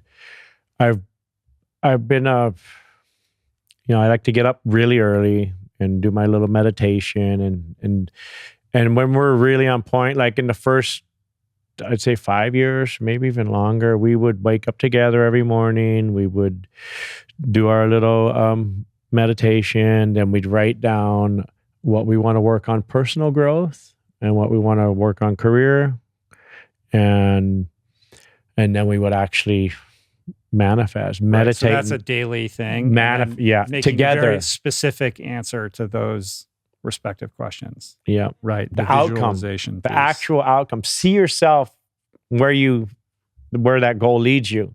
Mm-hmm. Live in that reality. Feel it, right, to your bones, because you can't experience it. If you're not visualizing it, then how is it going to be possible, right? That's the idea. And don't be too rigidly attached to the end game. Let it morph if it wants to. Let it go this way or that way. Don't be too rigidly attached to the outcome. So this is a daily practice. Do you do this in the morning, at night? Morning. We were doing the morning, just morning to it, night at it. Sometimes. Right. See, I invited Nicole to sit in on this. I'm thinking that's the better. I can go get her over here and she didn't want to do it. The baby. No, she is the best. You want to come in for this part? Yeah, come on in. Bring the baby. As long as the baby is okay. No, that baby's a dream. She'll just sit there. Set up the extra mic really quick? We'll just like take a beat here. I knew we needed to have Nicole on, right? I'm so glad you're joining us. Thank you for having me. Thanks. The baby it's an honor, is asleep, truly. So I think this is the juice. This is the best part of the podcast. I want to get deep on the mindset techniques and the manifesting and the dream weaving, all the mystical energy that gets injected into, you know, what's required to like chase an audacious goal, especially when it feels like the world is lined up against you. It's true. It's a good stuff. Magic. And it is a little bit of magic. I think you have to have that belief that, and you have to believe that anything is possible. Mm-hmm. You know, and today's world, it's almost like they don't want us to accomplish our dreams. You know, they fill our days with distractions and also maybe a disbelief in that you have to be a certain way to be successful. And that's just not true. And that's the beauty about human design, which we've mentioned a couple of times, is that, you know, human design is all about deconditioning yourself back to your authentic being so that you can really, your energetic aura can be inviting the universe to send you what you are really meant to have. And you can be fully expressed in what you're naturally inclined to do. Right. Yeah. You don't have to wake up at 5 a.m. if that's not what you're meant to do to be successful. You can still be successful without being exhausted. Wait, what? You don't have to wake up at 5 a.m.? Well, you're a generator. You're meant to. Right. So That's go for the thing it. with all these, like, here's the morning routine. And here's what you need to be successful. Well, like, first, understand thyself. Like, how are you wired? Not everybody is wired the same. Like, exactly. It's super important. My family is all generators, except our youngest is a I can't remember whether he's a projector or a reflector, but in either case, it's a totally different energy. Totally right? different. This is somebody who needs a lot of alone time, can go out in the world, but then has to go decompress. It's really important. And, has to be invited into things and as opposed to going out and chasing things. And it's just a different wiring. And like understanding that allows us as parents to figure out a better means to support that type of energetic system. It really changes the parenting game. Yeah, absolutely. And another thing is also, I think it's super important who you surround yourself with when you have these dreams and these goals. You know, your team, and your team is everyone you surround yourself with.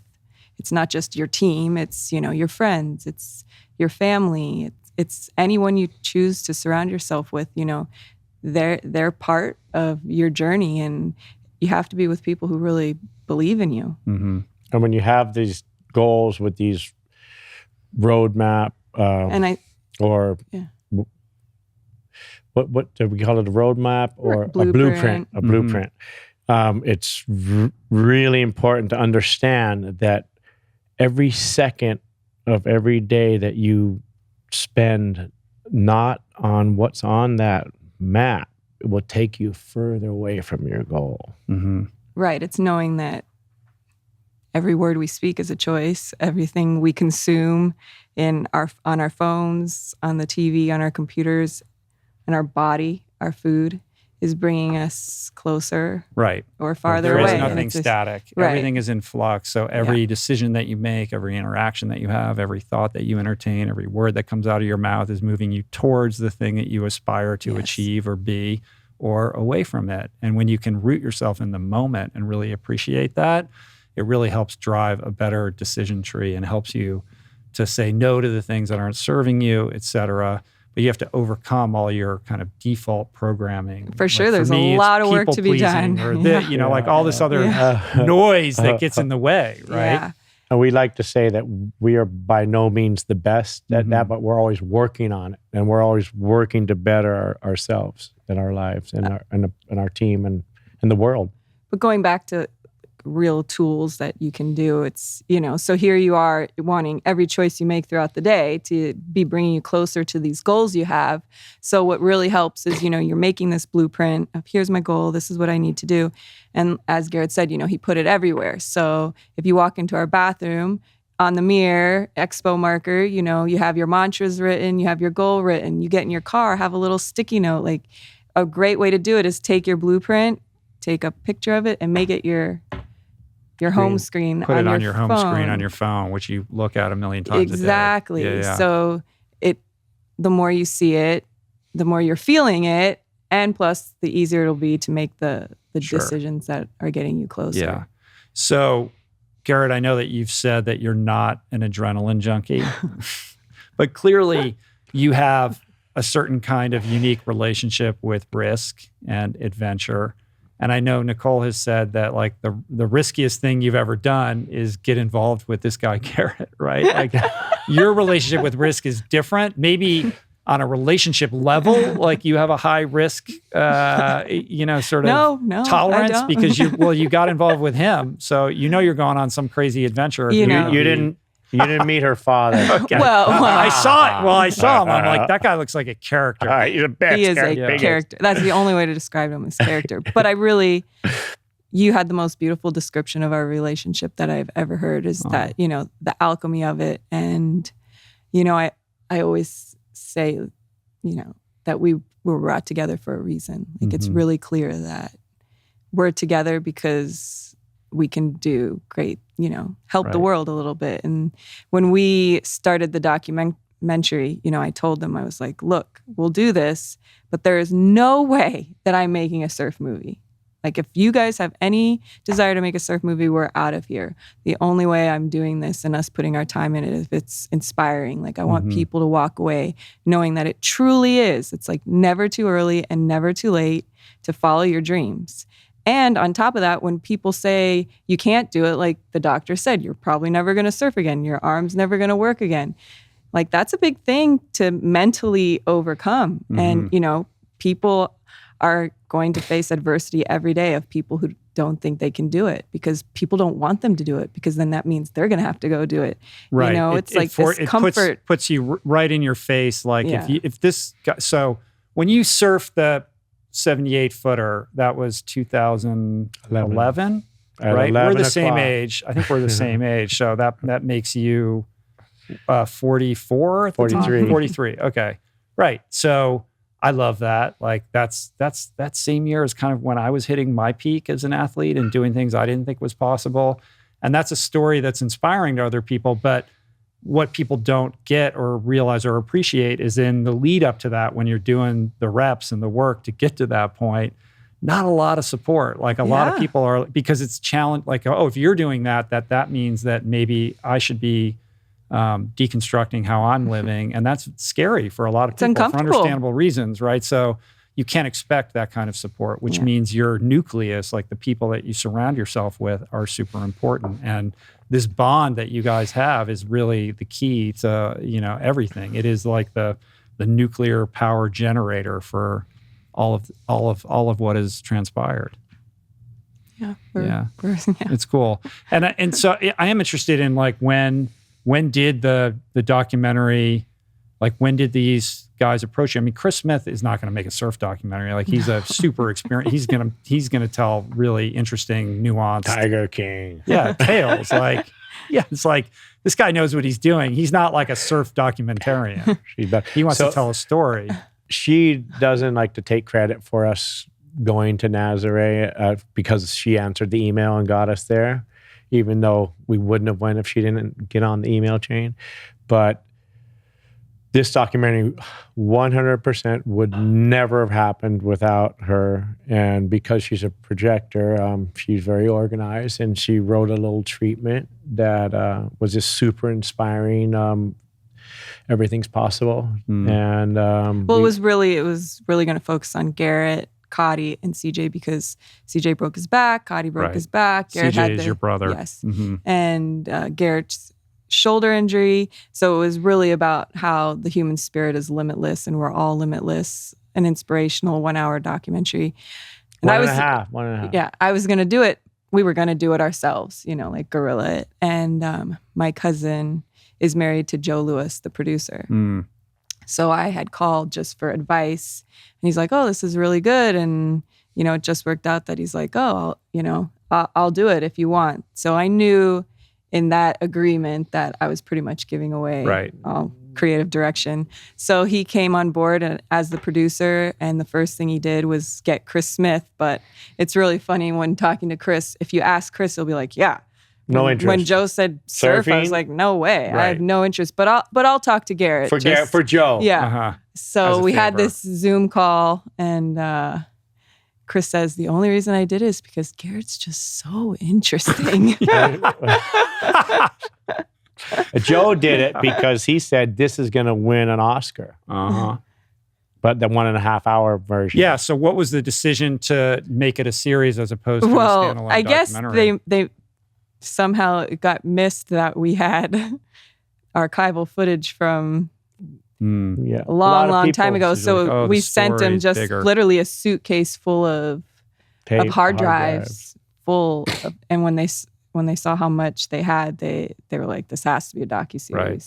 Yeah. And now Nicole was crushed. She was like, my Oscar. Oh, no, but Joe's like, don't worry, we'll get an Emmy. I'm like, all right. You won the Emmy. Come on. You know? And then, and now we have season two, which. So you must have already, you've been shooting that. Yes. So. Is it already wrapped? It's really hard. Yes. It's hard to believe, but season 2 is better than season 1. When is that going to premiere? Probably January. Oh, in January. Oh, that's coming up quick. Wow. Yeah. So, I mean, congrats. That's unbelievable. Nicole, when I'm sure you've gotten asked this before, but when Chris is like, Garrett is so interesting. Like, what is that quality in Garrett that makes him different or capable of surfing these big waves? Like, how do you think about that? Like, what is his secret sauce in that recipe of uniqueness? Well, it's interesting. And I'm going to take it back to human design. It's funny, that interesting word. I use that instead of saying something negative. Instead of saying, well, so interesting. Instead of saying something negative, a lot. For people that are just listening and not watching on YouTube, like, he's making googly eyes. Right. I mean, you're very animated and like you're your own character, like you're a cartoon character of yourself in the best way. And I'm not saying that pejoratively, like in a very, endearing way. Okay. So, and there's an earnestness to you, like there's he's a sense charismatic. But it's not performative charisma. It's like, who it's he really is. Exactly. Yeah. And that's why I take it back to human design. So generators are meant to have these just super open auras that just attract everything to them because they're just so glowing and fun and light and genuine. And what happens is we become conditioned our whole life to shut that down. And as much as I will say that Garrett's childhood was completely disturbing, he didn't really get conditioned. His authentic, like, there's that charisma, open aura, a beginner's mind and a childlike, an innocence. Yeah. There's an innocence to him that makes him just, he's a lover. Like, he has just a super loving heart. At the end of the day, he's really a gentle person. How does that translate into the parenting style? Oh, let's not even go there. Yeah, that's a whole other podcast. Probably. Well, it's funny when he tries to parent, I'm like, where are you? Like, do you have scientific? Well, you have no... Right, exactly. That's what I say. There's been no example in your life for healthy parenting. So how do you know that this is working? Have you read a book? If you've read a book and you have some research to back it up. There's something to be said for that in this day and age. Like, and I'm sure there's a lot of that in your kids' experience, but... I'm very lucky that they're very open to letting the kids experience things. Yeah. Are you capable of disciplining your kids? I mean, definitely not physically, but no, I mean, actually, I would probably grab their ear and pull them. Can you set a boundary? Can you hear me? Do you know how to set a boundary, like with your kids? At times, I mean, it depends on what because you never had one. Yeah, it's like so. He goes, I don't know. He always says when he has the kids, he's like, I don't know. It was so easy. I'm like, yeah, because you let them do whatever they wanted to do and gave them whatever they wanted.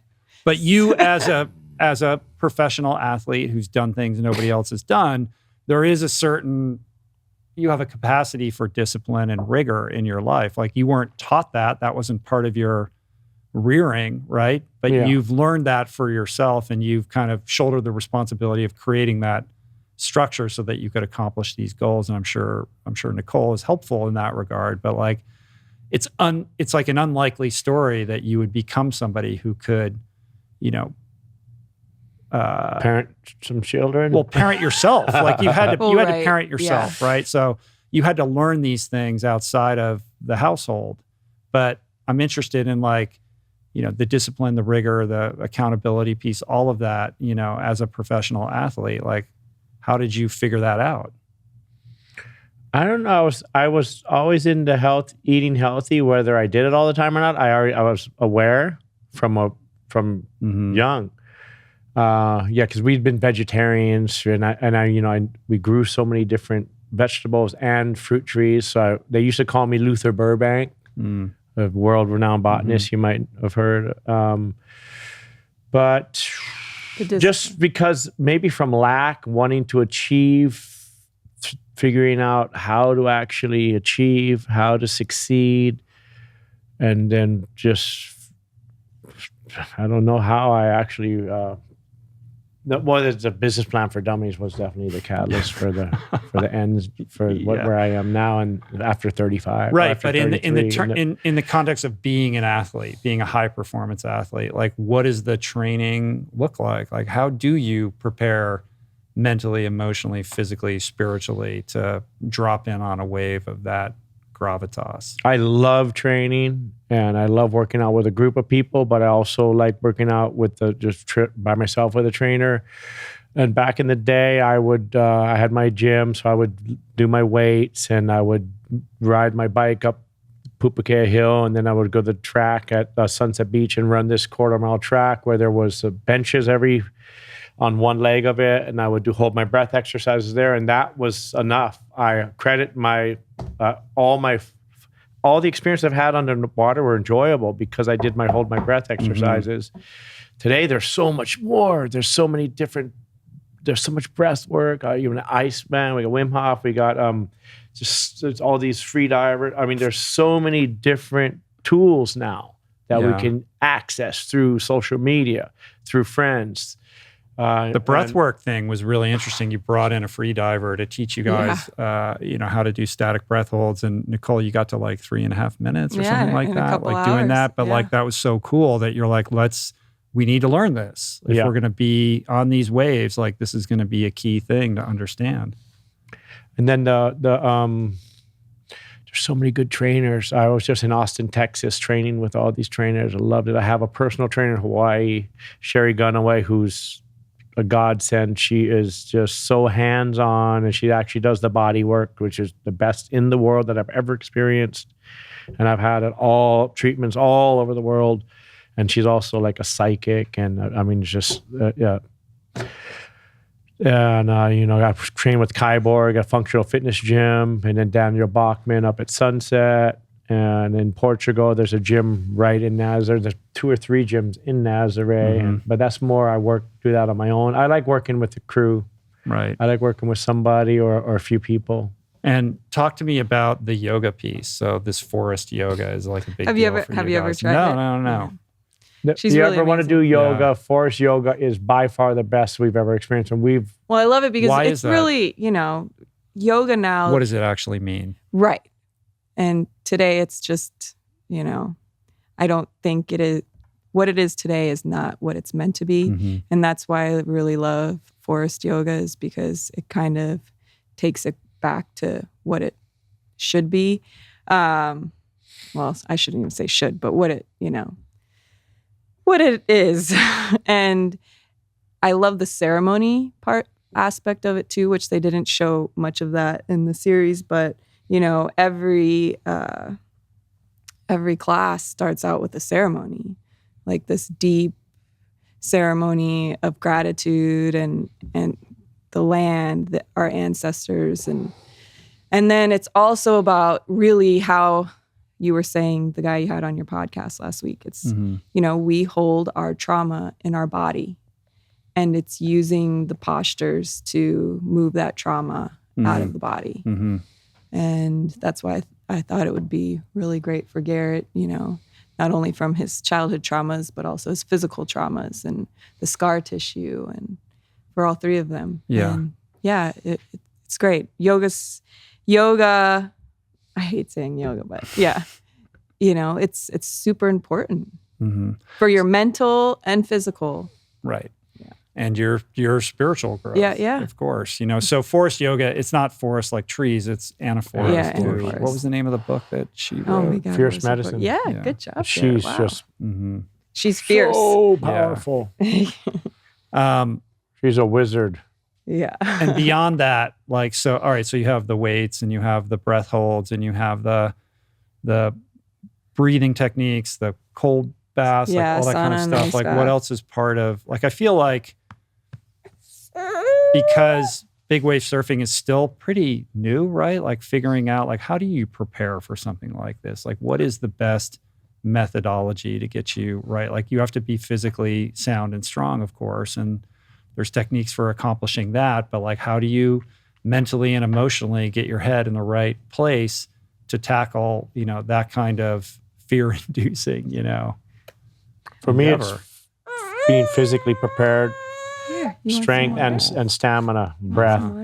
Then I'm mentally, I haven't been back to where I was before I got hurt physically, so I'm still challenged with the mental a little bit. always wondering if I'm actually going to enjoy it still, because I always enjoyed it. It didn't matter what was going on, and now I'm kind of, Can you get back? Yeah, and the breath work is so important. Leading up, for 2 weeks minimum, a month or two better, and then on your way out and while engaging breath work, like on your way out, you breathe up, so you're hyper oxygenated. Then you're sitting there waiting for a while. Okay, keep doing your breathing. You're getting ready to take that wave. Make sure you were high, oxygenated beyond. And so when you actually, if you don't make the wave, the beatdown will be enjoyable.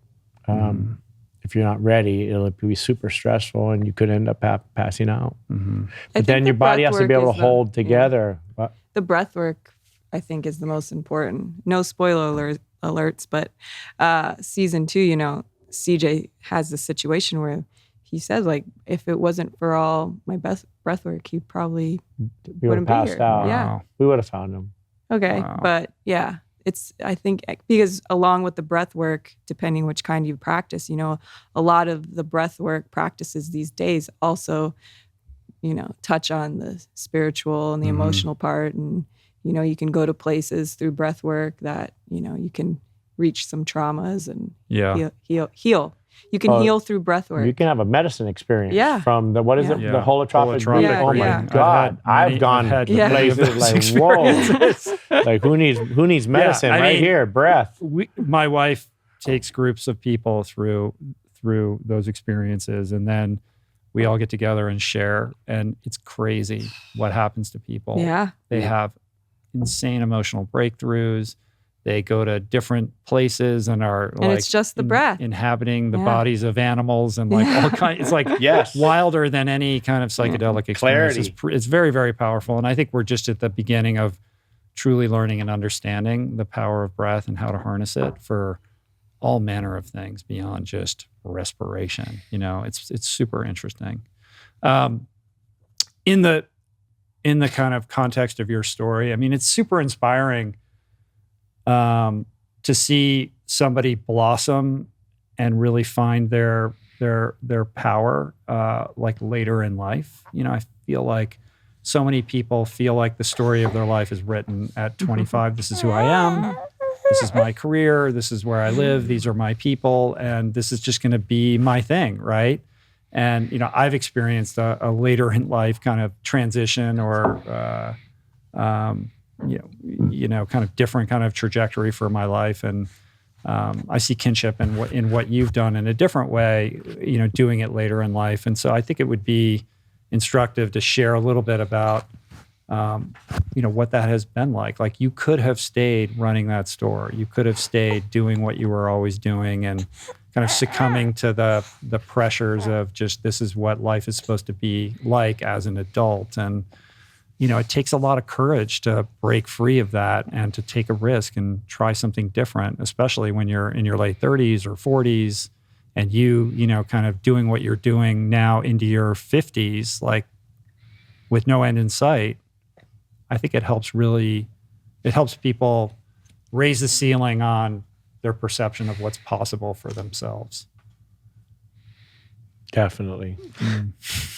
What was it? What was it? Yeah, what made you at 35 decide this, I know this isn't what I want for my life, so I'm going to go for it instead of, because most people would just, I don't like this, but this is what I'm supposed to do. I just wanted to keep surfing. Yeah. But I think what it is, Nicole, it goes to something you said earlier, which is because Garrett had this unique childhood experience where he wasn't conditioned in the way most of us were. Yeah. He's been able to maintain a connection with his childlike sensibilities and what gives and gave him joy, right? Like you've talked about, like if you're struggling to figure out what that is, like go back to when you were 3 years old, right? But we have so much conditioning and programming to prevent us from looking in the rear view in that way and connecting deeply emotionally with those very pure kind of primal impulses that we had as young people, right? But I feel like you what's unique about you is like that connective tissue was never ruptured. I feel like in this world where conditioned to settle and to just do what we're supposed to do. And somehow through my childhood and all of my life, I was not doing what you're supposed to, besides that one point in time when I had the store, and it just didn't feel right. Mm-hmm. And I mean, just like in my marriage, I didn't want to, I settled. And at the end of the day, I moved on, and I wouldn't be where I am today if I didn't. And, I really work on not having any regrets, whether you felt it was categorized as a bad decision or not. I work on not having any regrets. And and through that journey, I've released any regrets that I may have had, or any, I don't know. So for somebody who's maybe grappling with their own discontentment, what is the recommendation or the advice that you could give to that person to help them kind of connect with something deeper that might help them reckon with it? That's easy. Figure out what you love doing. Figure out what you're passionate about. Yeah, but that's how hard. do you do that? Okay, yeah. I would start. Well, that's what I said. Probably, go back to when you were 3. Yeah. Or I think the medicine, the beauty way, the medicine wheel really helped you. The book. I mean, the book is great because this is Anna Forrest. This is the medicine wheel. I don't know this. It's amazing. But it's hard to get a hold of. It's great because it's really simplified it so that people can do the exercises in their living room if they want. They don't have to go into the forest for 4 days with no food and water. I mean, they could. It's helpful, but the book has set it up to really, kind of look at the things that are causing the pain and holding you back and how to work through it. Right. Well, figure out what you think you like doing, or better to love doing it, and then figure out how to make that your life. What the goal? Okay, I love doing this. How do I make that a career? And then you make the roadmap, you make the blueprint, and you follow it, and you'll be doing it. And as I said, don't stay rigidly attached. If it morphs to another direction, go check that out. If you achieve it and you're really here and you're like, oh, this isn't what I thought it was going to be, then go at it again. I think that idea of holding it loosely is important, because if you are too rigid, then you're short-circuiting your ability to be available for the miracle. Yeah. Because the miracle doesn't show up in a prepackaged way on time as predicted. It doesn't work that way, right? It's a meandering path, and you kind of have to have that North Star that's driving you, but also be kind of available and open to the turns in the road along the way, because sometimes when those are the messages that actually lead you towards the greater opportunity that didn't even occur to you. Yeah. Great unknown. The one path leads to a totally new path you never thought even existed. Yeah. Right? She's getting antsy. Don't worry, we're going to wrap it up here. I mean, maybe I do think, I know you asked him about fear. I do think he missed some key. There is fear is, something that we choose, something we manufacture in our mind. And it's when we're thinking about the past or thinking about the future. And those two things do not exist. So if we fully embrace the moment and just think about where we are in that moment and do our best in that moment, fear does not exist. It can't live in the present moment. It doesn't. That's powerful. We had a great guy, Kent. He taught us PCP, just be PCP. And, that's what he does out in the water. And present. And so when you're fully present, then you're connected to source, to spirit, and then you're going to be protected. So present, connected, protected. Yeah. PCP, so baby. Really not what you're thinking. A different kind of, The other PCP, no, thank you. Maybe not so present or connected. Definitely not protected. No. All right. Well, what are on all the sticky notes now? Like, what's on the screensaver on the iPhone? Like, what is the dream, the goal? Do I have a picture of it here? I don't know. It's on the fridge, the latest one. It is somewhere, but it's been morphing lately. We're conscious parents. No.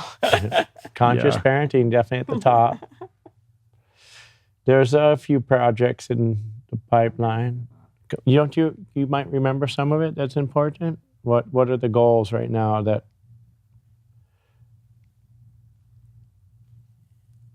Love your wife. There you go. You need a sticky note for that? Come on. I just tell him, like, if you just love me, then I'll do everything else. Everything. Because I'll be so watered and blossoming that I'll just want to do everything. So Yeah, cool. All right. Cool. And you Look guys, at she agrees. are you? So you split your time between Hawaii and Nazaré now, right? Like you have a home there and you live in Portugal half the year. Yeah. Yeah, we love Portugal. We love Hawaii. We love LA. We have really good quality friends here. And we're really, like she was saying, it's all about who you surround yourself with. And the funny one is, do you want to hang out on the ground and with the chickens and eat worms, or you want to soar with the eagles? So we've been really focusing on quality friends.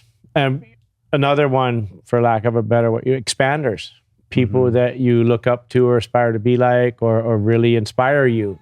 And they don't have to be wealthy or anything, just inspirational people that have goodness, nothing about wealth. Yeah. That's good Health. advice, man. Health is wealth. Number one is health, above all. There you go, buddy.